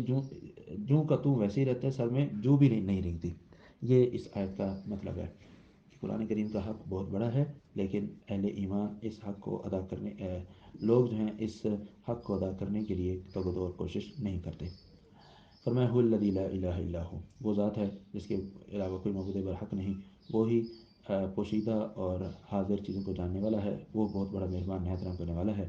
هو اللہ الذی لا الہ الا هو، وہی ذات ہے جس کے علاوہ کوئی معبود برحق نہیں۔ الملک، وہ بادشاہ ہے، القدوس، وہ پاک ہے، السلام، وہ سلامتی والا ہے، المؤمن، امن دینے والا ہے، المہیمن، نگرانی کرنے والا ہے، العزیز، وہ غالب ہے، الجبار، وہ جبر کرنے والا ہے، زبردست ہے، المتکبر، اور بڑائی والا ہے۔ سبحان اللہ عما یشرکون، اللہ تبارک تعالیٰ ان کے سارے مشرکوں سے پاک ہے، ان کے سارے معبودان باطلہ سے پاک ہے۔ هو اللہ الخالق الباری، وہی ذات ہے جس نے تمہیں پیدا کیا، الباری، بغیر مثال کے پیدا کیا، المصور، اور وہ تمہاری شکلوں کو بنانے والا ہے، لہ الاسماء الحسنی، اسی کے لیے اچھے اچھے نام ہے، یسبح لہ ما فی السماوات والارض، آسمانوں زمین میں جو کچھ بھی ہیں یہ سب چیزیں اسی کی تسبیح بیان کرتی ہیں، وہ العزیز الحکیم، اور اللہ تبارک تعالیٰ کی ذات غالب اور حکمت والی ہے۔ الحمدللہ، سورۃ الحشر کا ترجمہ اور تفسیر ہم نے مکمل کی۔ اس کے بعد سورۃ الممتحنہ ہے۔ سورۃ الممتحنہ جو ہے یہ بھی مدنی سورت ہے، اور اس سورت کی 13 آیات ہیں۔ اس سورت کو ممتحنہ اس لیے کہتے ہیں کہ اللہ تبارک تعالیٰ نے ہجرت کر کے آنے والی، یعنی صلح حدیبیہ کے بعد جو خواتین ہجرت کر کے مدینہ آئیں تو ان کا امتحان لینے کا حکم دیا گیا، اور صلح حدیبیہ کے معاہدے کی روح سے ایسا کچھ نہیں تھا اس میں واضح کہ یہ جو حکم ہے یہ مردوں کے لیے ہے یا عورتوں کے لیے ہے، اس میں صرف مطلق تھا کہ کوئی بھی مدینہ مکہ سے مدینہ جائے گا تو اس کو واپس کر دیا جائے گا۔ تو اللہ تبارک تعالیٰ نے اہل ایمان کے دل میں یہ بات ڈالی کہ عورتوں اور مردوں کی اس میں وضاحت نہیں ہے، لہذا احد کا لفظ جب مذکر پر بولا جاتا ہے، لہذا یہ شک صرف مردوں کے متعلق ہوگی۔ جو عورتیں اپنا ایمان بچا کر مکہ سے مدینہ آ جائیں گی ان کو اب واپس نہیں کریں گے۔ بسم اللہ الرحمن الرحیم، یا ایھا الذین آمنوا لا تتخذوا عدوی وعدوکم اولیاء تلقون الیہم بالمودہ۔ یہ آیت جو ہے سیدنا حاطب بن ابی بلتع رضی اللہ تعالیٰ عنہ کے بارے میں نازل ہوئی کہ جب مکہ فتح کرنے کے لیے نبی صلی اللہ علیہ وسلم کی طرف سے تیاری شروع کر دی گئی، تو حاطب بن ابی بلتع کے جو گھر والے تھے وہ مکہ میں تھے اور مکہ والوں کے ساتھ ان کی کوئی رشتہ داری نہیں تھی۔ انہوں نے یہ چاہا کہ میں اہل مکہ کو مسلمانوں کی طرف سے یہ اہم راز دے کر اس کے دل کو موہ لوں اور وہ پھر اہل میرے گھر والوں کا خیال رکھیں، ان کو تکلیف نہ پہنچائے۔ تو اس نظریے سے انہوں نے ایک خاتون کو پیغام لے کر مکہ روانہ کیا۔ تو نبی صلی اللہ علیہ وسلم نے سیدنا علی، سیدنا مقداد اور ایک اور صحابی کی قیادت میں 3 لوگوں کا جو ہے قافلہ بھیجا اور انہوں نے اس عورت سے وہ رکا جو ہے وہ نکلوایا۔ فرمایا اے ایمان والو، تم میرے دشمنوں کو اور اپنے دشمنوں کو اپنا دوست مت بناؤ، تم ان کی طرف دوستی کے لیے پنگے بڑھاتے ہو۔ وقد کفروا بما جاءکم من الحق، تمہارے پاس جو حق آیا ہے قرآن کی شکل میں، نبی صلی اللہ علیہ وسلم کی شکل میں، وہ اس پر ایمان نہیں لاتے، کفر کرتے ہیں۔ یخرجون الرسول وایاکم، وہ تمہیں بھی مکہ سے نکالتے ہیں اور رسول کو بھی مکہ سے نکالتے ہیں، اس وجہ سے کہ تم اللہ تعالیٰ پر جو تمہارا رب ہے، اللہ تعالیٰ پر تم ایمان لانے کی وجہ سے وہ تمہیں مکہ سے نکالتے ہیں۔ ان کنتم خرجتم جہادا فی سبیلی وابتغاء مرضاتی، اگر تم میری راہ میں جہاد کے لیے نکلے ہو اور میری رضا کو تلاش کرنے کے لیے نکلے ہو تو پھر ایسی حرکت مت کرو۔ سیدنا حاطب بن ابی بلتع جو تھے یہ بدری صحابی بھی تھے، انہوں نے جنگ بدر میں بھی حصہ لیا تھا۔ تو اسی کی طرف اشارہ ہے کہ تم نے میری راہ میں جہاد بھی کیا ہے اور میری رضا تلاش کرنے کے لیے تم نے بڑی محنت بھی کی ہے، تو سرون الیہم بالمودہ، تم ان کی طرف دوستی کے پنجے بڑھاتے ہو۔ وَأَنَا أَعْلَمُ بِمَا أَخْفَيْتُمْ وَمَا أَعْلَنْتُمْ، مجھے تمہارے دل کی جو ظاہری باتیں ہیں اور جو خفیہ باتیں ہیں ان سب کا پتہ ہے۔ وَمَن يَفْعَلْهُ مِنكُمْ فَقَدْ ضَلَّ سَوَاءَ السَّبِيلِ، اور تم میں سے کوئی بھی غلط کام کرے گا تو وہ اس قسم کا غلط کام کرے گا تو وہ سیدھے راستے سے گمراہ ہو گیا۔ فرمایا ان یثقفوکم، اگر وہ تم کو پا لیں، مطلب یہ مکہ والے تم کو پا لیں، یکونوا لکم اعداء، تمہارے دشمن ہوں گے، ویبسطوا الیکم ایدیہم والسنتہم بالسوء، اور تمہیں ہاتھ اور زبان دونوں سے قتل کرنے کی کوشش کریں گے، ودوا لو تکفرون، اور ان کا مقصد یہ ہے کہ تم کافر بن جاؤ، مسلمان نہ رہو۔ اللہ تعالیٰ نے وضاحت فرمائی لن تنفعکم ارحامکم، تمہاری رشتہ داریاں اور تمہاری اولادیں قیامت والے دن تمہیں کوئی کام نہیں آئیں گی۔ تم جو آج مشرک اہل و عیال کے تحفظ کے لیے اس قسم کی حرکت کر رہے ہو، یہ تمہیں کسی کام نہیں آئیں گی۔ یفصل بینکم، اللہ تبارک و تعالیٰ قیامت کے دن تمہارے درمیان فیصلہ کرے گا۔ واللہ بما تعملون بصیر، اور اللہ تبارک و تعالیٰ تمہارے اعمال کو دیکھنے والا ہے۔ فرمایا قد كانت لكم اسوة حسنة في ابراہیم والذین معه، اس سیناریو میں، اس منظر میں تمہارے لیے اسوہ حسنہ سیدنا ابراہیم علیہ السلام اور ان کے ساتھ ایمان لانے والے لوگ ہیں۔ اذ قالوا لقومہم، جب سیدنا ابراہیم اور ان کے ساتھ ایمان لانے والوں نے کہا انا براء منکم ومما تعبدون من دون اللہ، کہ ہم تم سے بھی لا تعلق ہیں اور تمہارے معبودان باطلہ سے بھی لا تعلق ہے۔ کفرنا بکم، ہم تمہارے اس سارے نظریات کا انکار کرتے ہیں۔ وبدا بیننا وبینکم العداوۃ والبغضاء، ہمارے اور تمہارے درمیان میں دشمنی اور بغض جو ہے وہ ہمیشہ کے لیے واضح ہو چکا ہے۔ کب تک یہ بغض رہے گا؟ حتی تؤمنوا باللہ وحدہ، یہاں تک کہ تم ایک اللہ پر ایمان لے آؤ۔ یہ سیدنا ابراہیم علیہ السلام کی زندگی میں سے تمہارے لیے اسوہ حسنہ ہے کہ تم اپنے رشتہ دار کافروں سے یہ اندازہ بناؤ۔ ہاں، سیدنا ابراہیم علیہ السلام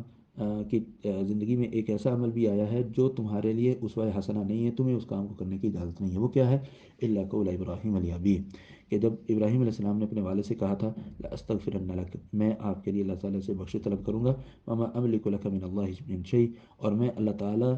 سے آپ کے بارے میں کسی چیز کا اختیار نہیں رکھتا۔ تو یہ جو بات ہے مشرک والد کے لیے وفات کے بعد بخشش کی دعا کرنا، یہ یا زندگی میں بخشش کی دعا کرنا کہ وہ ایمان لانے سے پہلے اس کے بارے میں کہا جائے کہ اللہ اس کو بخش دے، تو یہ ٹھیک نہیں ہے۔ فرمایا وما املک لک من اللہ من شیء ربنا علیک توکلنا، ان سب سیدنا ابراہیم اور ان پر ایمان لانے والوں نے کہا تھا پروردگار ہم نے تجھ پر ہی توکل کیا ہے، وإلیک انبنا، اور تیری طرف ہی ہم رجوع کرتے ہیں، وإلیک المصیر، اور ہم نے آخر کار تیری طرف ہی لوٹ کر آنا ہے۔ فرمایا ربنا لا تجعلنا فتنة للذین کفروا، پروردگار ہمیں کافر لوگوں کے لیے آزمائش کا ذریعہ نہ بنا، ہمیں بخش دے اے ہمارے رب، بے شک تو غالب و حکمت والا ہے۔ کیا مطلب؟ اے اللہ ایسا نہ فرما کہ کافروں کو ہم پر غالب فرما دے، جب وہ ہم پر غالب آ جائیں تو وہ سمجھے کہ ہم حق پر ہیں اور یہ مسلمان حق پر نہیں ہیں، تو ہم ان کے لیے ہمارا مغلوب ہو جانا ان کے لیے آزمائش کا باعث بنائیں، اللہ ایسے نہ فرما۔ فرمایا لقد کان لکم فیہم اسوۃ حسنہ، تمہارے لیے سیدنا ابراہیم اور ان کے پیروکاروں میں اسوہ حسنہ ہے، کس کے لیے؟ لمن کان یرجو اللہ والیوم الآخر، جو اللہ تعالیٰ سے ملاقات کی امید رکھتا ہے اور آخرت کے دن پر ایمان لانے کی امید رکھتا ہے۔ ومن یتولی، اور جو رو گردانی کرے، فإن اللہ هو الغنی الحمید، تو بے شک اللہ تبارک و تعالیٰ بے نیاز ہے اور اپنے اوپر ایمان لانے والوں کی تعریف کرنے والا ہے۔ فرمایا عسى اللہ ان یجعل بینکم وبین الذین عادیتم منهم مودہ، آج تم جن کو بچانے کی کوشش کر رہے ہو، اس کا مطلب یہ نہیں ہے کہ کبھی بھی ان کے ساتھ تم اچھا تعلق اور برتاؤ نہیں رکھ سکتے، نہ، بلکہ قریب ہے کہ اللہ تبارک و تعالیٰ تمہارے درمیان اور تمہارے دشمنوں کے درمیان محبت ڈال دے۔ کس طرح؟ کہ وہ مسلمان ہو جائیں، تم دونوں ایک دین پر ہو جاؤ تو تمہارے اندر محبت پیدا ہو جائے، اور یہ ہوئی فتح مکہ کے ہونے کے بعد۔ واللہ قدیر، اللہ تبارک و تعالیٰ ہر چیز پر قادر ہے، واللہ غفور الرحیم، اور اللہ تبارک و تعالیٰ بخشنے والا نہایت رحم کرنے والا ہے۔ فرمایا لا ینہاکم اللہ عن الذین لم یقاتلوکم فی الدین، اللہ تبارک و تعالیٰ تمہیں حسن اخلاق کرنے سے ایسے لوگوں سے نہیں روکتا جنہوں نے تم سے تمہارے دین کے متعلق جنگ نہیں لڑی، اور نہ ہی تمہیں تمہارے علاقوں سے نکالنے کی کوشش کی، کہ تم ان کے ساتھ حسن سلوک کرو، ان کے ساتھ انصاف سے پیش آؤ۔ ان اللہ یحب المقسطین، یقیناً اللہ تبارک و تعالیٰ انصاف کے ساتھ پیش آنے والوں سے محبت فرماتا ہے۔ فرمایا انما ینہاکم اللہ عن الذین قاتلوکم فی الدین، اللہ تعالیٰ تو حسن سلوک سے تمہیں ان لوگوں سے منع فرماتا ہے جو تم سے تمہارے دین کے متعلق جنگ کرتے ہیں اور تمہیں تمہارے علاقے سے در بدر بھی کرتے ہیں، وظاہروا علی اخراجکم، اور تمہیں تمہارے علاقے سے نکالنے کے لیے مدد بھی کرتے ہیں، ان تولوہم، کہ اللہ تعالیٰ تمہیں روک رہا ہے اس بات سے کہ تم ان سے دوستیاں بڑھاؤ، ومن یتولہم، جو ایسے لوگوں سے دوستیاں بڑھائے گا، فاولئک هم الظالمون، تو یہی لوگ ظالم ہیں۔ فرمایا یا ایھا الذین آمنوا اذا جاءکم المؤمنات، اے ایمان والو جب تمہارے پاس مومن خواتین ہجرت کرنے والی آئیں تو ان کا امتحان لو، ان کا امتحان لو۔ امتحان اس لیے نہیں لینا کہ اللہ تعالیٰ کو نہیں پتہ، نہیں، اللہ تعالیٰ کو پتہ ہے، اللہ اعلم بایمانہن، اللہ تعالیٰ کو ان کے ایمان کو پتہ ہے، تمہیں پتہ ہونا چاہیے۔ فإن علمتموهن مؤمنات، اگر تم ان کو مومن سمجھ لو کہ واقعی وہ مومن ہے، فلا ترجعوهن إلى الكفار، تو پھر ان خواتین کو کافروں کی طرف واپس مت لوٹاؤ۔ کیوں؟ اس کی وجہ یہاں پر ذکر کی کہ جب میاں بیوی کے اندر دین کا اختلاف آ جائے، مرد جو ہے وہ کافر ہو اور عورت جو ہے وہ مومن ہو، تو ان کا آپس میں نکاح قائم نہیں رہتا۔ اور اس کی ٹیکنیکل جو وجہ تھی، جو راستہ تھا، قانونی راستہ جو تھا، وہ اللہ تبارک تعالیٰ نے مسلمانوں کو یہ بتلایا کہ شک میں مرد یا عورت کی تفصیل ذکر نہیں کی گئی تھی، وہ مطلق تھی، لہٰذا تم اس کو مردوں کے لیے خاص رکھو اور عورتوں کو اس کے عموم سے باہر نکال دو۔ فرمایا لہن حل لہم، وہ مومن عورتیں ان کافر خامدوں کے لیے حلال نہیں ہیں، ولا هم یحلون لہن، اور نہ ہی وہ کافر خامد جو ہیں ان مومن عورتوں کے لیے حلال ہیں۔ وآتوہم ما انفقوا، تم ان خواتین کو اپنے پاس روکنا چاہتے ہو تو پھر جو ان کافر خامدوں نے ان کو حق مہر دیا ہوا ہے وہ ان کو واپس کر دو۔ آگے فرمایا ولا جناح علیکم ان تنکحوہن اذا آتیتموہن اجورہن، ہاں اگر تم استبراء رحم کے بعد یہ چاہو کہ تم ان مسلمان ہو کر آنے والی مکہ سے خواتین کو نکاح کر لو، تو پھر حق مہر دے کر استبراء رحم کے بعد تم نکاح کر سکتے ہو۔ ولا تمسکوا بعصم الکوافر، جو کافر تمہاری بیویاں ہیں ان کو اپنے پاس مت رکھو، اگر وہ مکہ جانا چاہیں تو ان کو جانے دو۔ واسألوا ما انفقتم، جب وہ کافر تمہاری بیویاں مدینہ سے مکہ چلی جائیں تو مکہ والوں سے اپنے حق مہر کا مطالبہ کرو۔ ولیسألوا ما انفقوا، اور مکہ والے جو ہیں اپنی مسلمان بیویاں جو کہ تمہارے پاس مدینہ میں آ گئی ہیں ان کا حق مہر تم سے طلب کر سکتے ہیں۔ ذالکم حکم اللہ، یہ تمہارے لیے اللہ تعالیٰ کا حکم ہے۔ یحکم بینکم، اللہ تبارک تعالیٰ تمہارے درمیان یہ فیصلہ کرتا ہے، واللہ علیم الحکیم، اور اللہ تبارک تعالیٰ جاننے والا اور حکمت والا ہے۔ یہاں اللہ تبارک تعالیٰ نے آگے اسی چیز کی ایک اور شک بھی ذکر کی، وَإِن فَاتَكُمْ شَيْءٌ مِّنْ أَزْوَاجِكُمْ إِلَى الْكُفَّارِ فَعَاقَبْتُمْ فَآتُوا الَّذِينَ ذَهَبَتْ أَزْوَاجُهُم مِّثْلَ مَا أَنفَقُوا۔ ایک بیوی یعنی کافر بیوی، مسلمان کی کافر بیوی مکہ جا کر ہجرت کر کے مکہ چلی جاتی ہے، تو اس کا حق مہر جو ہے وہ کافر واپس نہیں کرتے۔ تو ایسے میں پھر یوں کرو کہ جو مومن خاتون مکہ سے ہجرت کر کے مدینہ آ گئی ہے، اس کا حق مہر کافر کو دینے کی بجائے، کافر خامند کو دینے کی بجائے، یہاں اس مومن شخص کو دے دیا جائے جو ہجرت کر کے آنے والی مومن خاتون سے نکاح کر رہا ہے، اس کو دے دیا جائے تاکہ عدلے کا بدلہ ہو جائے۔ فرمایا واتقوا اللہ الذی انتم بہ مؤمنون، اور تم اللہ تعالیٰ سے ڈرو جس پر تم ایمان لانے والے ہو، کہ مطلب اس میں پھر اب کمی بیشی نہیں کرنی، جو جو تم نے دیا ہے اتنا ہی لو، اس سے زیادہ یا کم نہیں۔ یا ایھا النبی، اے نبی صلی اللہ علیہ وسلم، اذا جاءک المؤمنات، جب آپ کے پاس مومن خواتین بیعت کرنے کے لیے آئیں اس بات پر کہ علی اللہ یشرکن باللہ، کہ وہ اللہ تعالیٰ کے ساتھ کسی کو شریک نہیں ٹھہرائیں گے، ولا یسرقن، نہ چوری کریں گی، ولا یزنین، زنا بھی نہیں کریں گی، ولا یقتلن اولادہن، اور اپنی اولاد کو قتل بھی نہیں کریں گی، ولا یأتین ببہتان یفترینہ بین ایدیہن وارجلہن، اور وہ اپنے ہاتھوں اور پاؤں سے دوسروں پر بہتان بھی نہیں لگائیں گی، ولا یعصینک فی معروف، اور نیکی کے کاموں میں آپ کی نافرمانی نہیں کریں گی، فبایعہن، پیارے پیغمبر آپ ان سے بیعت کر لیجئے، واستغفر لہن، اور ان کے لیے بخشش طلب کیجئے، ان اللہ غفور رحیم، بے شک اللہ تبارک تعالیٰ بخشنے والا نہایت رحم کرنے والا ہے۔ یا ایھا الذین آمنوا لا تتولوا قوما غضب اللہ علیہم، اے ایمان والو تم ایسی قوم سے دوستی کی پینگیں مت بڑھاؤ جن پر اللہ تبارک تعالیٰ کا غضب ہوا ہے، قد یئسوا من الآخرہ، وہ آخرت سے اسی طرح مایوس ہو چکے ہیں جیسے کافروں کافر قبروں والے آخرت میں دوبارہ اٹھنے سے مایوس ہو چکے ہیں۔ مطلب یہودیوں کے متعلق تم اپنے دلوں میں نرم گوشہ مت رکھو اور ان سے اپنے تعلقات کو مت بڑھاؤ۔ الحمدللہ یہ ہم نے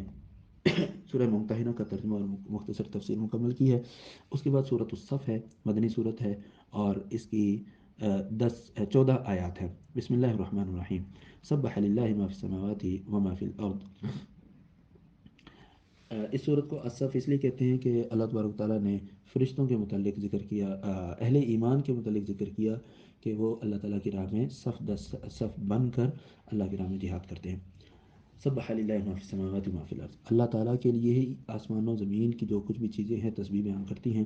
وہ العزیز الحکیم، اور اللہ تبارک تعالیٰ غالب اور حکمت والا ہے۔ یا ایھا الذین آمنوا، اے ایمان والو، لم تقولون ما لا تفعلون، تم ایسی باتیں کیوں کرتے ہو جو تمہیں کرنی نہیں ہے۔ مطلب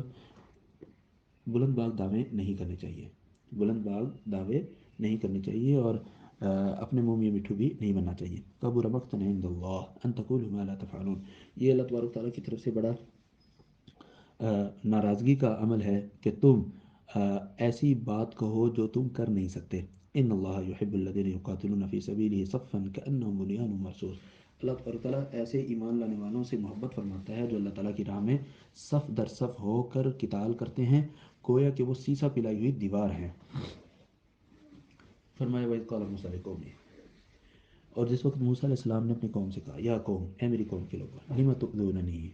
تم مجھے اذیت کیوں دیتے ہو، وَقَدْ تَعْلَمُونَ أَنِّی رَسُولُ اللہِ إِلَیکُم، اور تمہیں پتہ ہے کہ میں اللہ تعالیٰ کی طرف سے تمہاری طرف رسول بنا کر بھیجا گیا ہوں۔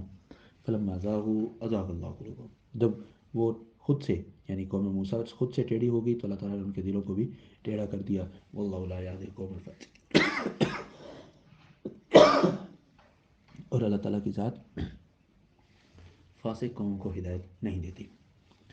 فرمایا وَإِذْ قَالَ عِیسیٰ ابْنُ مَرْیَم، اور جب عیسیٰ بن مریم نے بنی اسرائیل سے کہا، انی رسول اللہ علیکم، میں بھی تمہاری طرف اللہ تعالیٰ کا رسول ہوں، مصدقا لما بین یدی من التوراۃ،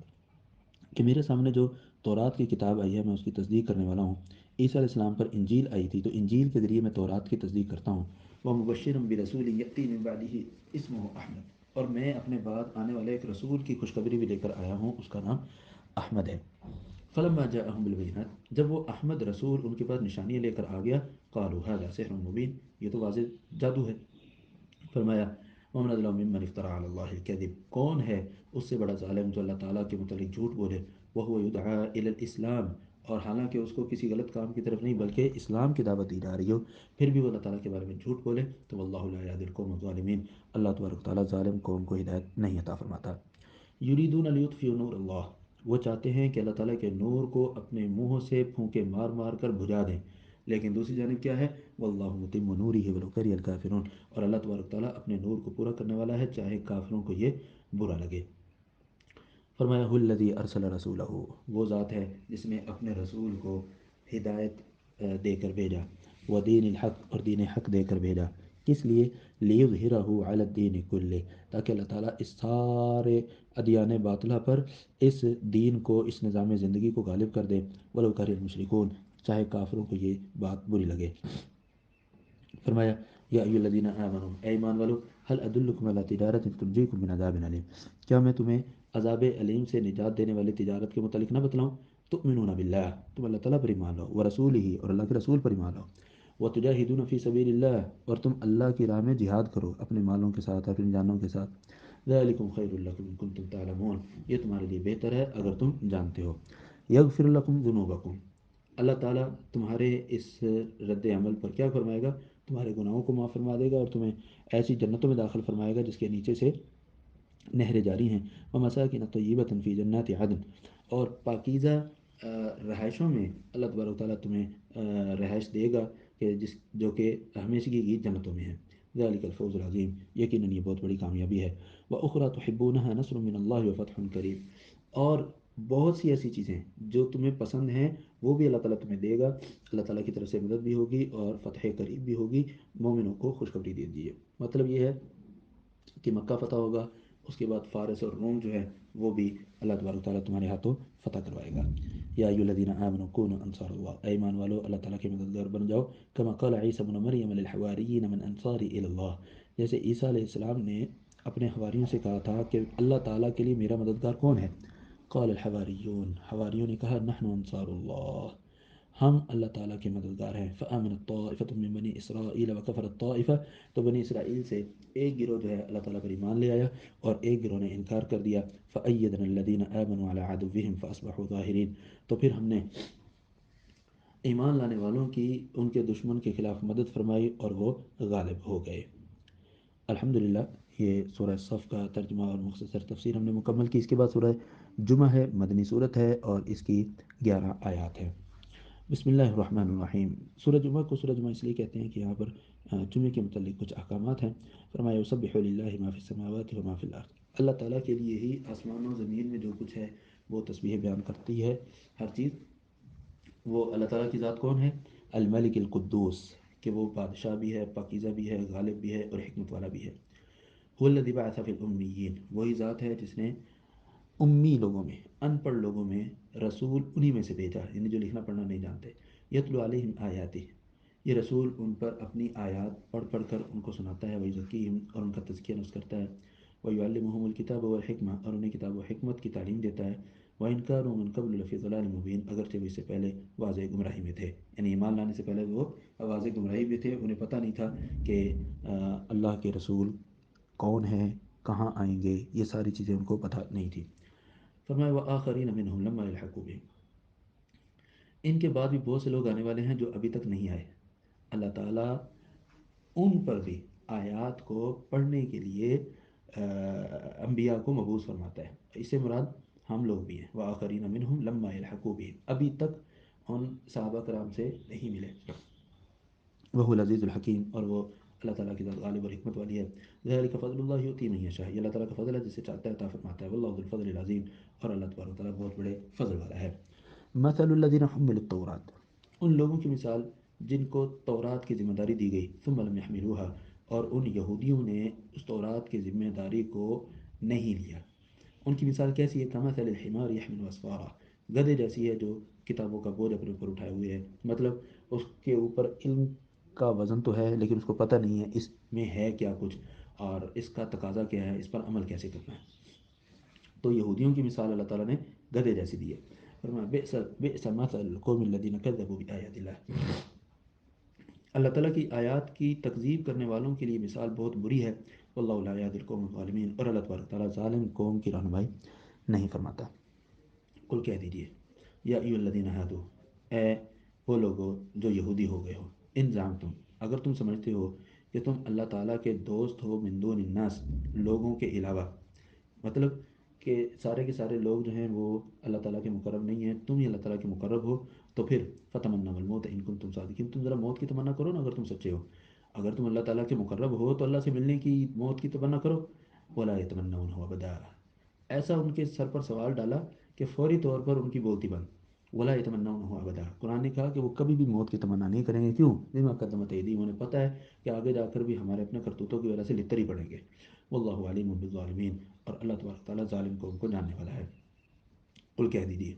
ان الموت الذی تفرون منہ، جس موت سے تم یہودیوں بھاگتے ہو نا، فإنہ ملاقیکم، وہ موت تمہیں آ کر رہے گی، چاہے تم بستروں میں ہو، چاہے تم بڑے محفوظ قلعوں میں ہو، جو موت اللہ تعالیٰ نے لکھ دی ہے وہ تمہیں آ کر رہے گی، ثم تردون الی عالم الغیب والشہادہ، پھر تمہیں ایسی ذات کی طرف لوٹایا جائے گا جو حاضر چیزوں کو بھی جانتا ہے اور خفیہ چیزوں کو بھی جانتا ہے، فینبئکم بما کنتم تعملون، اور ایسے نہیں ہوگا کہ تم پر ایسی الزام تھوپ دیا جائے گا، نہ، بلکہ تمہارے عملوں کی پوری رپورٹ تمہارے سامنے پیش کی جائے گی، اللہ تعالیٰ نے اسی وجہ سے تم پر تمہارے لیے موت کو ناپسند بنایا ہے۔ یا ایھا الذین آمنوا، اے ایمان والو، اذا نودی للصلاۃ، جب نماز کے لیے اذان دی جائے جمعہ کے دن، فاسعوا الی ذکر اللہ، تو اللہ تعالیٰ کے ذکر کی جانب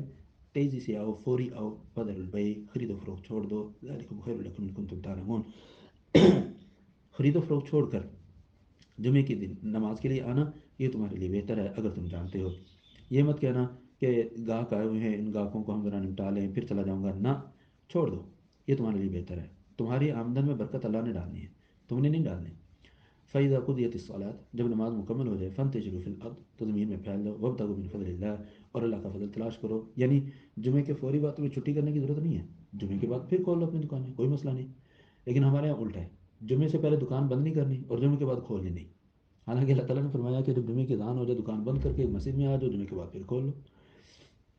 فَإِذَا قُضِيَتِ الصَّلَاةُ، جب نماز پوری ہو جائے، فَانتَشِرُوا فِي الْأَرْضِ وَابْتَغُوا مِن فَضْلِ اللَّهِ وَاذْكُرُوا اللَّهَ كَثِيرًا لَعَلَّكُمْ تُفْلِحُونَ، اور اللہ تعالیٰ کا ڈھیروں ذکر کرو کہ تاکہ تم فلاح پاؤ۔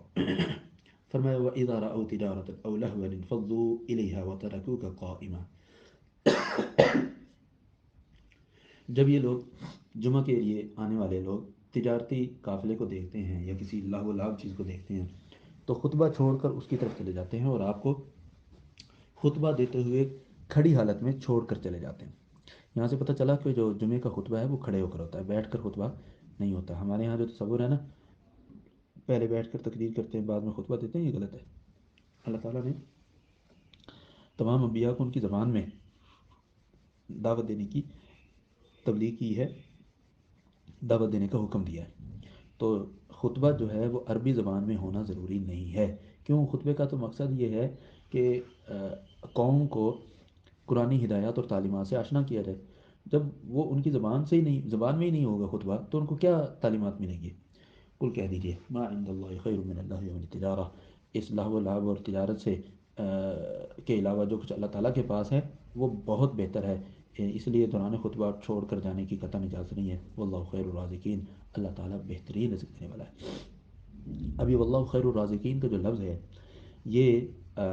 عام طور پر بہت سے لوگوں نے یاد بھی کیا ہوتا ہے، لکھا بھی ہوتا ہے، لیکن اس کا کانٹیکسٹ دیکھیں، کانٹیکسٹ کیا ہے؟ اللہ تعالیٰ بہترین رزق دینے والا ہے، اس کیفیت میں بہترین رزق دینے والا ہے جب تمہیں ظاہری طور پر نظر آ رہا ہو کہ عبادت اور تجارت آپس میں ٹکرا رہی ہیں، عبادت اور تجارت، جمعے کی نماز عبادت ہے، اور جو ایک قافلہ آیا ہے اور اس تجارتی مال لے کر آیا ہے اس کو اگر تم نہ پا سکے تو یہ تمہاری تجارت ہے، تو جب عبادت اور تجارت آپس میں ٹکرا رہی ہو تو اس کانٹیکسٹ میں، اس سیاق و سباق میں تجارت کو ترجیح دینے کی بجائے عبادت کو ترجیح دیں تو اللہ تبارک و تعالیٰ بہترین رزق دینے والا ہے۔ الحمدللہ سورہ جمعہ کا ترجمہ اور مختصر تفسیر مکمل ہوئی، اس کے بعد سورہ منافقون ہے، اور یہ 11 آیات ہیں، اس کو منافقون اس لیے کہتے ہیں کہ اس میں منافقوں کا تذکرہ ہے۔ بسم اللہ الرحمن الرحیم، اذا جاءک المنافقون، جب آپ کے پاس منافق آتے ہیں، قالوا کہتے ہیں، نشہد انک لرسول اللہ، ہم یہ گواہی دیتے ہیں کہ آپ اللہ کے رسول ہیں، واللہ یعلم انک لرسول، ان کے بتلانے کی کوئی ضرورت نہیں ہے، اللہ تعالیٰ کو پہلے ہی پتہ ہے کہ آپ اللہ کے رسول ہیں، البتہ واللہ یشہد ان المنافقین لکاذبون، اللہ تعالیٰ اس بات کی گواہی ضرور دیتا ہے کہ منافق اپنی اس بات میں جھوٹے ہیں، کیوں؟ وہ صرف زبانی جمع خرچ کر رہے ہیں کہ ہم رسول اللہ صلی اللہ علیہ وسلم کو اللہ کا پیغمبر مانتے، حقیقت میں ایسا نہیں ہے، کیونکہ وہ ایمان نہیں لاتے، وہ صرف زبان سے ہی کہہ رہے ہیں۔ اتخذوا ایمانہم جنہ، انہوں نے قسمیں اٹھا اٹھا کر اپنے آپ کو کور دینے کی عادت بنائی ہوئی ہے، فصدوا عن سبیل اللہ، اور یہ لوگوں کو اللہ کے راستے سے بھی روکتے ہیں، انہم ساء ما کانوا یعملون، یہ جو اس قسم کی حرکتیں کرتے ہیں، جھوٹی قسمیں اٹھا اٹھا کر لوگوں کو ایمان سے روکتے ہیں، یہ بہت برا عمل ہے۔ ذالک بانہم آمنوا، یہ برا عمل کیوں ہے؟ اس لیے کہ وہ ایمان لائے، یعنی ظاہری طور پر ایمان لانے کا دعویٰ کیا، ثم کفروا، پھر دل ہی دل میں کافر ہو گئے، فطبع علی قلوبہم فہم لا یفقہون، اور ان کے دلوں پر اللہ تعالیٰ کی طرف سے سیل لگا دی گئی ہے اور وہ اس بات کو سمجھتے نہیں ہیں، وہ یہ سمجھتے ہیں کہ شاید ہم اپنی شاطری کی وجہ سے مسلمانوں کو دھوکہ دیے جا رہے ہیں، حالانکہ ایسا نہیں ہے۔ نبی صلی اللہ علیہ وسلم کی منافقین کے متعلق جو نرم گوشی ہے اس کا تذکرہ ہو رہا ہے۔ فرمایا وَإِذَا رَأَيْتَهُمْ، پیارے پیغمبر صلی اللہ علیہ وسلم، جب آپ ان منافقوں کو دیکھتے ہیں، تُعْجِبُكَ أَجْسَامُهُمْ، یہ ڈیل ڈول میں بڑے لمبے تڑنگے اور طاقتور نظر آتے ہیں، وَإِن يَقُولُوا تَسْمَعْ لِقَوْلِهِمْ، اور یہ جب کوئی بات کرتے ہیں تو آپ ان کی باتوں کو بڑی غور اور توجہ سے سنتے ہیں، كَأَنَّهُمْ خُشُبٌ مُّسَنَّدَةٌ، جبکہ آپ کوئی بات کرتے ہیں تو یہ خود ایسے ہوتے ہیں جیسے دیواروں پر لٹکی ہوئی لکڑیاں ہیں، مطلب آپ تو ان کی بات غور سے سنتے ہیں لیکن یہ آپ کی بات غور سے نہیں سنتے۔ پھر یحسبون کل صیحۃ علیہم هم العدو فاحذرهم، کوئی بھی ادھر ادھر کی آواز یا خبر آئے تو اس کو سمجھتے ہیں کہ دشمن نے حملہ کر دیا، فوری طور پر دبک جاتے ہیں، فوری طور پر ڈر جاتے ہیں اور اپنی دم دبا لیتے ہیں۔ ہم العدو، کہہ دیجئے یہی جو منافق ہیں یہ دشمن ہے، فاحذرهم، آپ ان سے بچیے، قاتلہم اللہ انا یؤفکون، جہاں بھی پائے جائیں اللہ تعالیٰ ان کو تباہ و برباد فرمائے۔ فرمائے وَإِذَا قِيلَ لَهُمْ تَعَالَوْا، اور جب ان سے یہ کہا جاتا ہے آؤ، یستغفر لکم رسول اللہ، کہ تمہارے لیے اللہ کے رسول بخشش طلب کریں، لووا رؤوسہم، تو ایسے سر مارتے ہیں، ہاں ہمارے لیے رسول استغفار کرے گا۔ ورأیتہم، اور پھر آپ ان کو دیکھیں گے، یسدون، لوگوں کو اللہ کے راستے سے روک رہے ہوں گے، وہم مستکبرون، اور خود بھی اللہ کے راستے سے تکبر کر رہے ہوں گے۔ سواء علیہم، پیارے پیغمبر صلی اللہ علیہ وسلم، ان کے لیے بالکل یکساں ہے، آپ ان کے لیے بخشش طلب کریں یا نہ کریں، لن یغفر اللہ لہم، اللہ تعالیٰ ان کو کبھی معاف نہیں فرمائے گا۔ ان اللہ لا یہدی القوم الفاسقین، اللہ تبارک تعالیٰ فاسق قوم کو ہدایت نہیں دیتا۔ ہم الذین یقولون لا تنفقوا علی من عند رسول اللہ، یہ منافق ہی ہیں جو کمزور مسلمانوں کے متعلق اپنے ہم نواؤں یعنی منافقوں سے کہتے ہیں کہ جب اللہ کے رسول کے پاس یہ غریب غربا مہاجر بیٹھے ہوئے ہوں تو اللہ کی راہ میں نہ دیا کرو، حتیٰ ینفضوا، یہاں تک کہ وہ نبی صلی اللہ علیہ وسلم کے آس پاس سے چلے جایا کریں۔ کیوں؟ تم دیکھ رہتے ہو نبی صلی اللہ علیہ وسلم ان غریب غربا کو دے دیتے ہیں، تمہارے پیسے سے وہ مسلمان ان کی جو معیشت ہے وہ مالی طور پر مستحکم ہو رہے ہیں، لہذا ایسے مت کرو۔ وَلِلَّهِ خَزَائِنُ السَّمَاوَاتِ وَالْأَرْضِ، اللہ تعالیٰ نے فرمایا اللہ تعالیٰ کے پاس ہیں آسمان و زمین کے خزانے، وَلَٰكِنَّ الْمُنَافِقِينَ لَا يَفْقَهُونَ، منافقوں کو اس بات کا کوئی ادراک نہیں ہے کہ ان کے نہ دینے سے اللہ تعالیٰ مہاجرین کو یا کمزور انصار کو اللہ تعالیٰ مزید کمزور نہیں بنائے گا، بلکہ اللہ تعالیٰ کے پاس ہے آسمان و زمین کے خزانے، جس کو چاہے دے، جتنا مرضی دے۔ آگے سے کہتے ہیں یقولون لئن رجعنا الى المدینہ، غزوہ بنی مصطلق یا مریسی کے سے واپسی پر انہوں نے آپس میں باتیں کی اور کہا لئن رجعنا الى المدینہ،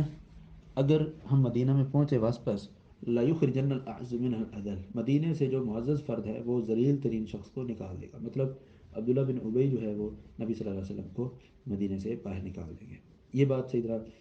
زید بن ثابت رضی اللہ تعالیٰ عنہ کو سنائی تھی، تو سیدنا زید بن ثابت رضی اللہ تعالیٰ عنہ نے نبی صلی اللہ علیہ وسلم کو اطلاع دی،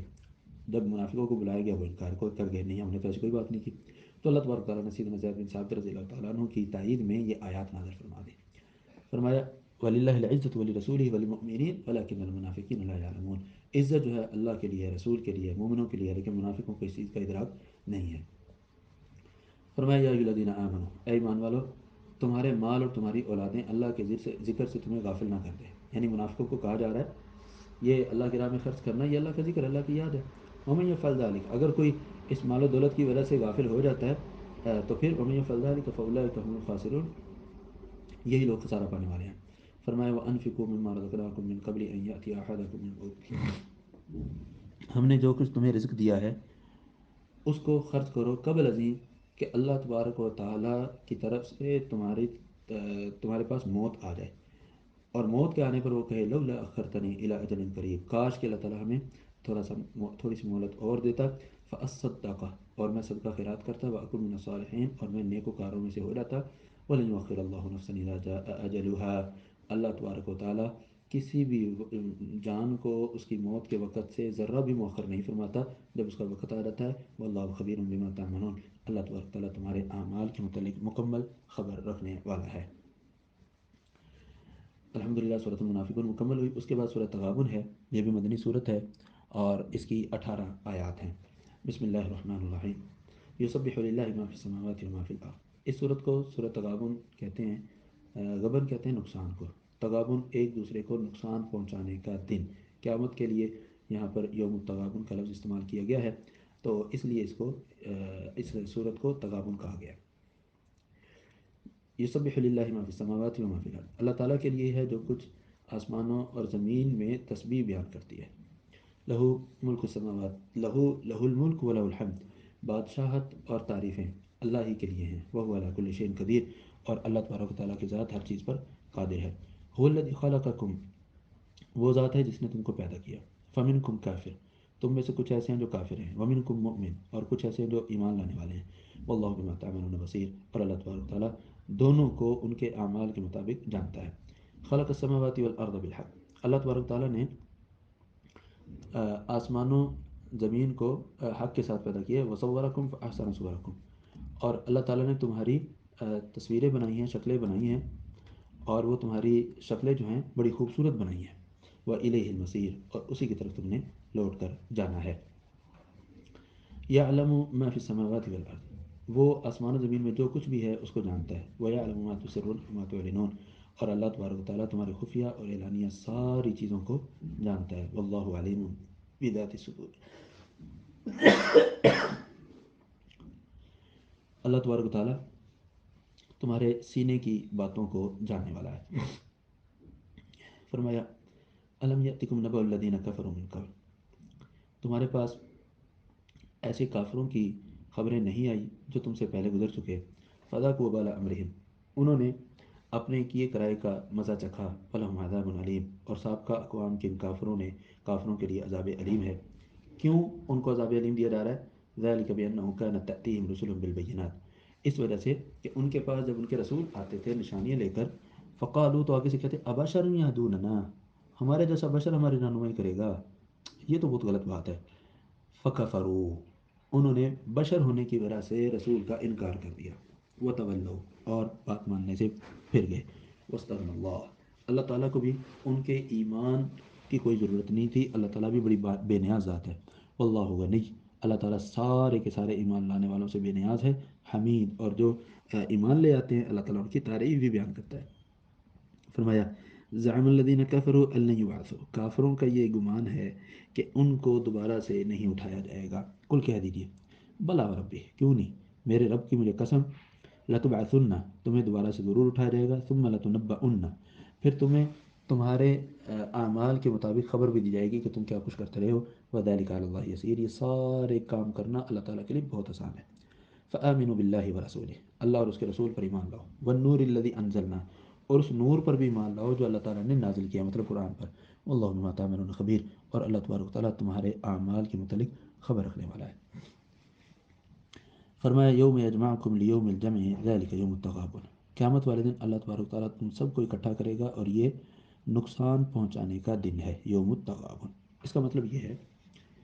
کہ چاہے کوئی مومن ہے چاہے کوئی مشرک ہے، اس کا ٹھکانہ جنت میں بھی ہے اور جہنم میں بھی ہے۔ تو جو اہل ایمان ہوں گے وہ جنت میں اپنا ٹھکانہ بھی لیں گے، اور کافروں کا جو جنت میں ٹھکانہ ہوگا وہ بھی لیں گے۔ جبکہ جو کافر لوگ ہوں گے وہ جہنم میں اپنا ٹھکانہ بھی لیں گے، اور جہنم کے اندر جو اللہ تعالیٰ نے اہل ایمان کا ٹھکانہ بنایا ہوا تھا وہ بھی لیں گے۔ یہ ہے ایک دوسرے کو نقصان پہنچانا، کہ مومن جو ہے کافر کا جنت کا حصہ لے جائے گا، اور کافر جو ہے مومن کا جہنم میں جو حصہ ہے وہ لے جائے گا۔ ومن یؤمن باللہ، اور جو اللہ تعالیٰ پر ایمان لائے، ویعمل صالحا، اور نیک عمل کرے، یکفر عنہ سیئاتہ، اللہ تعالیٰ اس کے گناہوں کو مٹا دیتا ہے، ویدخلہ جنات تجری من تحتہا الانہار، اور اس کو ایسے باغات میں داخل کرتا ہے جس کے نیچے سے نہریں جاری ہیں، وہ اس میں ہمیشہ رہیں گے۔ ذالک الفوز العظیم، یہ بہت بڑی کامیابی ہے۔ والذین کفروا، وہ لوگ جنہوں نے کفر کیا اور انہوں نے ہماری آیات کو جھٹلایا، اولئک اصحاب النار، یہی لوگ آگ میں رہنے والے ہیں، خالدین فیہا، اور وہ اس آگ میں ہمیشہ رہیں گے۔ وبئس المصیر، اور یہ بہت برا ٹھکانہ ہے۔ ما اصاب من مصیبت الا باذن اللہ، تمہیں دنیا میں رہتے ہوئے کسی قسم کی کوئی مصیبت پہنچتی ہے تو اللہ کے حکم سے پہنچتی ہے۔ وَمَن يُؤْمِن بِاللَّهِ يَهْدِ قَلْبَهُ، اور جو اللہ تعالیٰ پر ایمان رکھے تو اللہ تعالیٰ اس کے دل کو ہدایت بھی دیتا ہے۔ اللہ بكل شيء علیم، اور اللہ تبارک و تعالیٰ ہر چیز کو جاننے والا ہے۔ وَأَطِيعُوا اللَّهَ وَأَطِيعُوا الرَّسُولَ، تم اللہ اور اس کے رسول کی اطاعت کرو۔ فَإِن تَوَلَّيْتُمْ، اگر تم اعراض کرتے ہو، فَإِنَّمَا عَلَىٰ رَسُولِنَا الْبَلَاغُ الْمُبِينُ، تو ہمارے رسول کی ذمہ داری واضح لفظوں میں پہنچانا ہے، تبلیغ کرنا ہے، زبردستی کسی کو ہدایت پر چلانا نہیں ہے۔ فرمایا اللہ لا الہ الا ہو، اللہ کے علاوہ کوئی معبود برحق نہیں، وعلی اللہ فلیتوکل المؤمنون، اہل ایمان کو اللہ تعالیٰ پر ہی توکل کرنا چاہیے۔ یا ایھا الذین آمنوا، اے ایمان والو، ان من ازواجکم، یقیناً تمہاری بیویاں، و اولادکم، اور تمہاری اولادیں، عدو لکم، یہ تمہارے دشمن ہیں، فاحذروہم، ان سے بچ کرو۔ اشارہ اس بات کی طرف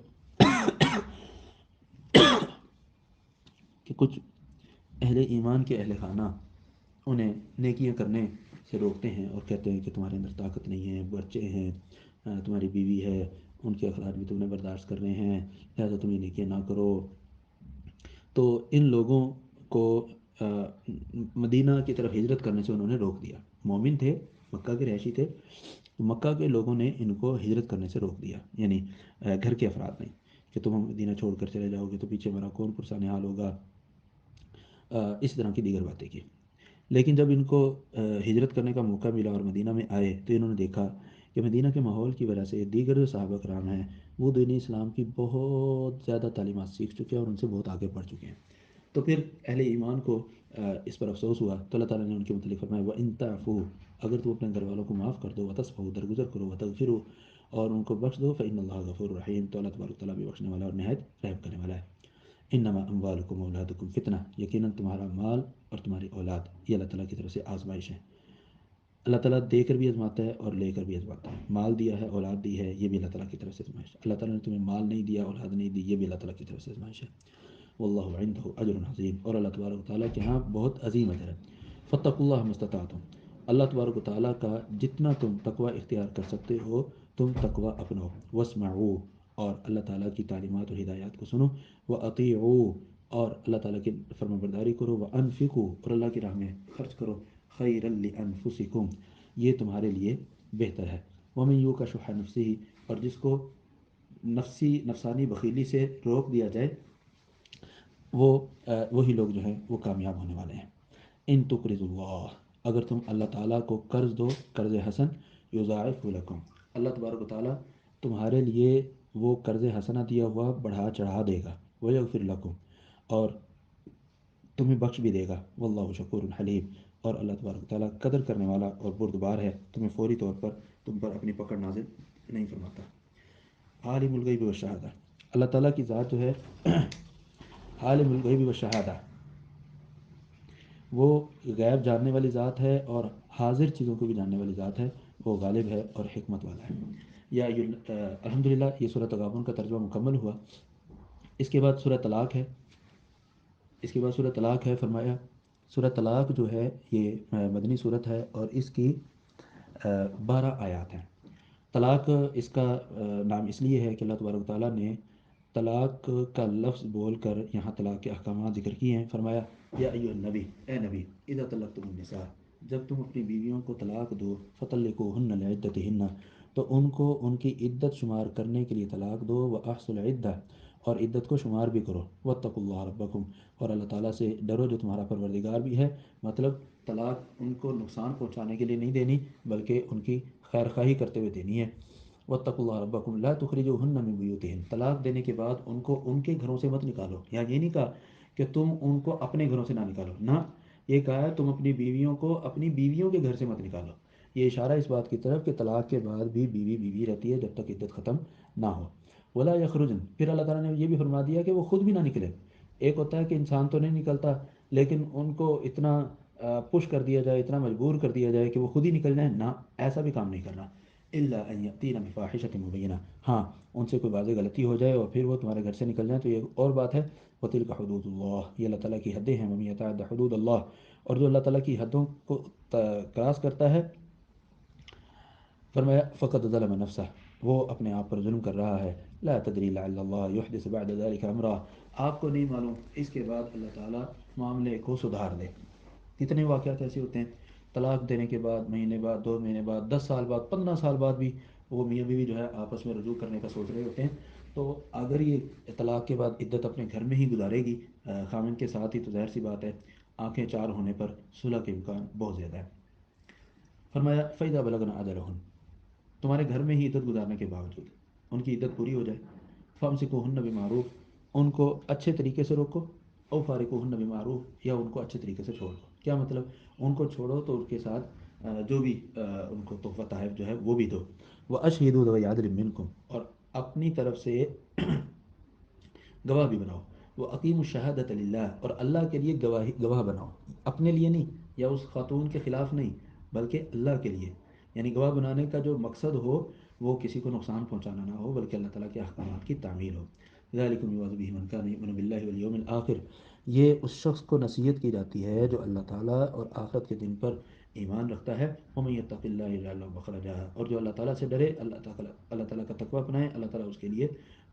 تنگیوں سے نکلنے کا راستہ بنا دیتا ہے. مطلب طلاق دینے کے بعد تم اپنی بیوی کو گھر سے مت نکالو. انسان کو بڑی تکلیف ہوتی ہے کہ ہمارا اب تعلق بھی کمزور ہو چکا ہے اور اس کمزور تعلق کے دوران اس کی جو اخراجات ہیں وہ بھی میرے ذمے ہیں، میں اس پر خرچ بھی کر رہا ہوں. فرمایا یہی تو اللہ تعالیٰ کا تقوی ہے کہ اللہ تعالیٰ نے تمہیں ساتھ رکھنے کا حکم دیا ہے، لہٰذا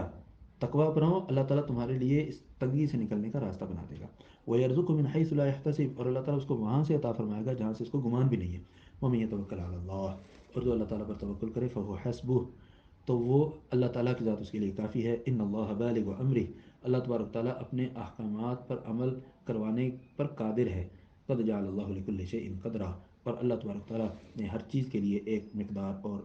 مدت مقرر کی ہے. وہ مدت کیا ہے؟ پہلی، واللہ یہ اسن من المحیض، ایسی خواتین جن کو ماہواری آنا بند ہو چکی ہے تمہاری بیویوں میں سے، ان ارتبتم، اگر تمہیں ان کے متعلق شک ہو ان کی عدت کے متعلق، فعدتہن ثلاثۃ اشہر، تو ان کی عدت 3 مہینے ہے. واللہ لم یحضن، اور ان عورتوں کی عدت بھی 3 مہینے ہے جن کو ابھی تک حیض نہیں آیا چھوٹے ہونے کی وجہ سے یا ویسے ان کو کوئی بیماری ہے. وَأُولَاتُ الْأَحْمَالِ، اور جو حمل والیاں ہیں، اجلہن ان یضعن حملہن، ان کی عدت یہ ہے کہ وہ وضع حمل کر لیں. زچگی جیسے ہی ہوگی ان کی عدت ختم ہو جائے گی، چاہے 1 دن بعد ہو جائے، چاہے وفات کے 1 گھنٹے کے بعد ہو جائے، یا طلاق کے 1 گھنٹے کے بعد ہو جائے. وَمَن يَتَّقِ اللَّهَ، اور جو اللہ تعالیٰ سے ڈرے، يَجْعَل لَهُ مِنْ أَمْرِهِ يُسْرًا، اور جس کے لیے جو اللہ تعالیٰ سے ڈرتا ہے، تقویٰ اپناتا ہے اللہ تعالیٰ کا، اللہ تعالیٰ اس کے معاملات کو آسان بنا دیتا ہے. ذَلِكَ أَمْرُ اللَّهِ أَنزَلَهُ إِلَيْكُمْ، یہ اللہ تبارک تعالیٰ کی طرف سے احکامات ہیں جو اللہ تعالیٰ نے تمہاری طرف نازل کیے ہیں. وَمَن يَتَّقِ اللَّهَ، جو اللہ تعالیٰ سے ڈرے، يُكَفِّرْ عَنْهُ سَيِّئَاتِهِ، اللہ تعالیٰ اس کے گناہوں کو معاف فرما دیتا ہے. وَيُعْظِمْ لَهُ أَجْرًا، اور اس کو اجر بہت بڑا کر کے دے گا. فرمایا اسکنوہن من حیث سکنتم، تم اپنی بیویوں کو وہیں ٹھہراؤ جہاں تم ٹھہرتے ہو، من وجدکم، اپنی طاقت اور وسعت کے مطابق. ولا تضاروہن لتضیقوا علیہن، ان کو تکلیف اس لیے نہ دو کہ ان کو تم تنگ کرو، کہ وہ تم سے تنگ آ کر کھلا مانگنے لگ جائیں، نہ ایسے مت کرو. وَإِن كُنَّ أُولَاتِ حَمْلٍ فَأَنفِقُوا عَلَيْهِنَّ، طلاق کے بعد اگر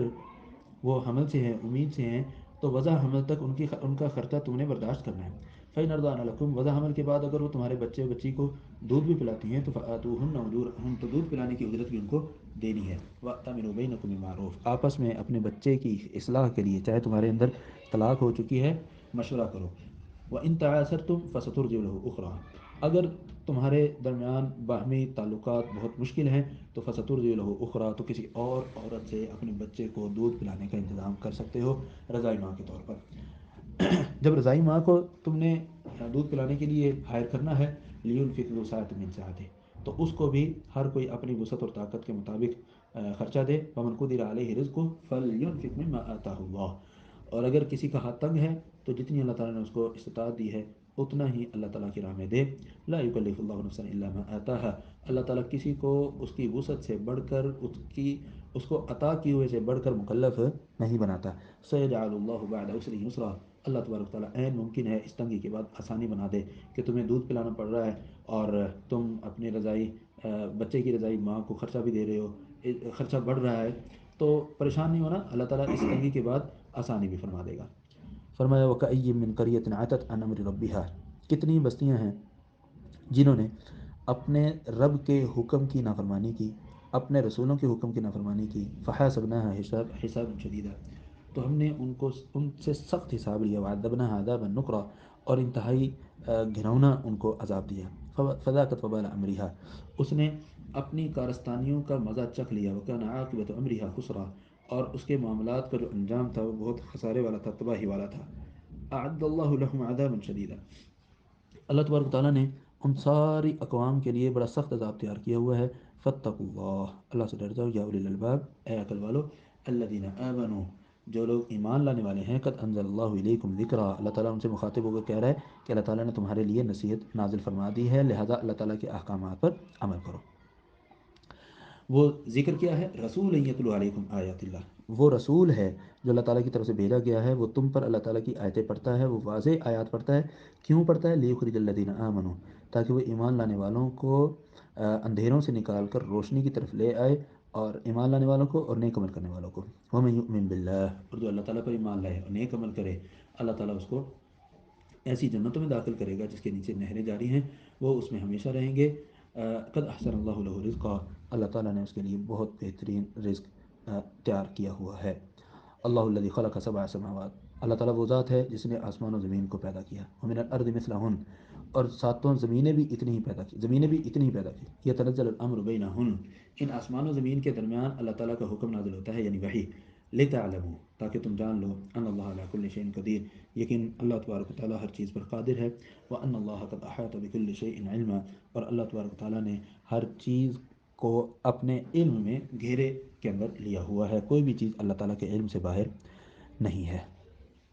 الحمدللہ، سورہ طلاق میں نے مکمل کی۔ آگے 28ویں پارے کی آخری صورت ہے سورہ تحریم، یہ بھی مدنی صورت ہے اور اس کی 12 آیات ہیں۔ سورہ تحریم مدینہ میں نازل ہوئی، اور یہاں اس کو سورہ تحریم اس لیے کہا جاتا ہے کہ نبی صلی اللہ علیہ وسلم نے اپنی بعض ازواج مطہرات کی ایک ایسی خواہش کو پورا کرنے کی کوشش کی جس کی اللہ تعالیٰ کی طرف سے اجازت نہیں تھی، تو اللہ تعالیٰ نے نبی صلی اللہ علیہ وسلم کو ذرا سخت الفاظ میں مخاطب کیا اور کہا کہ تم اللہ تعالیٰ کی حلال کردہ چیزوں کو حرام قرار دے رہے ہو، اور اس کا مقصد صرف یہ ہے کہ تم اپنی بیویوں کو راضی کر لو، تو یہ کام ٹھیک نہیں ہے۔ بسم اللہ الرحمن الرحیم، یا ایہا النبی، اے نبی صلی اللہ علیہ وسلم، لم تحرم ما احل اللہ لک، آپ کیوں ایسی چیزوں کو حرام قرار دیتے ہیں جو اللہ تعالیٰ نے آپ کے لیے حلال قرار دی ہیں؟ تب تک مرضات ازواجک، آپ اپنی بیویوں کی رضامندی چاہتے ہیں، واللہ غفور الرحیم، اللہ تبارک تعالیٰ بخشنے والا اور نہایت رحم کرنے والا ہے۔ قد فرض اللہ لکم، جب پیارے پیغمبر آپ نے قسم اٹھا لی ہے ایک چیز کو، ایک حلال چیز کو حرام کرنے کی، تو اب اللہ تعالیٰ نے قسم کا کفارہ دینے کا بھی تمہیں راستہ بتلا دیا ہے، اور وہ سورہ مائدہ میں ذکر تو ہو چکا ہے۔ واللہ مولاکم، اللہ تبارک تعالیٰ تمہارے معاملات کو سنوارنے والا ہے، کہ تم سے غلطی ہوئی ہے تو اس غلطی کو سنوارنے کی ذمہ داری بھی اللہ کے پاس ہے، وہو العلیم الحکیم، اللہ تبارک تعالیٰ جاننے والا اور حکمت والا ہے۔ وَإِذْ أَسَرَّ النَّبِيُّ إِلَىٰ بَعْضِ أَزْوَاجِهِ حَدِيثًا، وہ واقعہ کیا ہے اس کی طرف ہلکا سا اشارہ ہے کہ نبی صلی اللہ علیہ وسلم نے اپنی بعض بیویوں میں سے کسی کو تھوڑی سی بات بتائی، اور ساتھ میں یہ کہا کہ دیکھو کسی کو بتانا نہیں ہے۔ فلما نبأت بھی، جب اس بیوی نے آگے کسی اور کو بتلا دیا، وأظہرہ اللہ علیہ، اور اللہ تبارک تعالیٰ نے نبی صلی اللہ علیہ وسلم کو بتلا دیا کہ آپ کی بیوی نے آپ کے راز کی بات کو کھول دیا ہے، عرف بعضہ وأعرض عن بعض، اللہ تبارک تعالیٰ نے بھی مکمل تفصیلات ذکر نہیں کی، بس ہلکا سا اشارہ کیا۔ فلما نبأہا بہ، تو جب اللہ تعالیٰ رسول اللہ صلی اللہ علیہ وسلم نے اپنی زوجہ محترمہ کو ان کی راز فاش کرنے کی بات ذکر کی، قالت، تو وہ جو محترمہ کہنے لگی، من انبأک ھذا، آپ کو کس نے بتلایا؟ نبی صلی اللہ علیہ وسلم نے فرمایا، قال، اللہ تعالیٰ نبی صلی اللہ علیہ وسلم نے فرمایا، نبأنی العلیم الخبیر، مجھے جاننے والی اور خبر رکھنے والی ذات نے بتلایا ہے۔ ان تتوبا الی اللہ، اگر تم دونوں، کیونکہ دو ازواج مطہرات تھے جنہوں نے اس طرح کا پلان کیا تھا، ان دونوں کو مخاطب کر کے کہا اگر تم اللہ تعالیٰ سے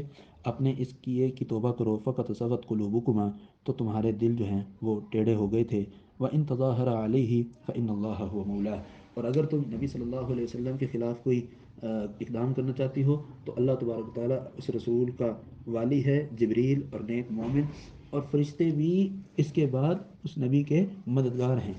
اللہ تعالیٰ نے ازواج مطہرات کو بھی بڑا سخت انداز سے خطاب فرمایا اور کہا، عسى ربه ان طلقكن ان يبدله ازواجا خيرا منكن، قریب ہے کہ اللہ تبارک و تعالیٰ تمہیں اس نبی سے طلاق دلوا دے اور تمہاری جگہ پر کسی اور عورت کو اور خواتین کو ان نبی صلی اللہ علیہ وسلم کی بیویاں بنا دے، خیر من کن، جو تم سے بہتر ہوں، وہ مسلمان ہوں، وہ مومن ہوں، وہ اطاعت گزار ہوں، وہ توبہ کرنے والی ہوں، وہ عبادت گزار ہوں، وہ روزہ رکھنے والی ہوں، چاہے وہ بیوہ ہوں یا باکرہ ہوں، کنواریاں ہوں۔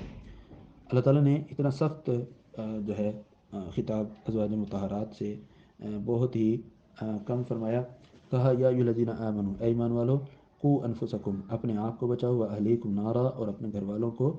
جہنم سے بچاؤ، وقودھا الناس والحجارہ، کہ اس جہنم کا جو ایندھن ہے لوگ اور پتھر ہوں گے، علیہا ملائکۃ، اور اس جہنم پر فرشتے جو ہیں وہ دربان ہوں گے، نگران ہوں گے، غلاظ شداد، بہت سخت ہوں گے اور بڑے سنگیر ہوں گے، لا یعصون اللہ ما امرهم ویفعلون ما یؤمرون، وہ اللہ تبارک تعالیٰ کی طرف سے ملنے والے کسی بھی حکم کی نافرمانی نہیں کرتے اور جو بھی ان کو حکم دیا جاتا ہے وہ کر گزرتے ہیں۔ فرمایا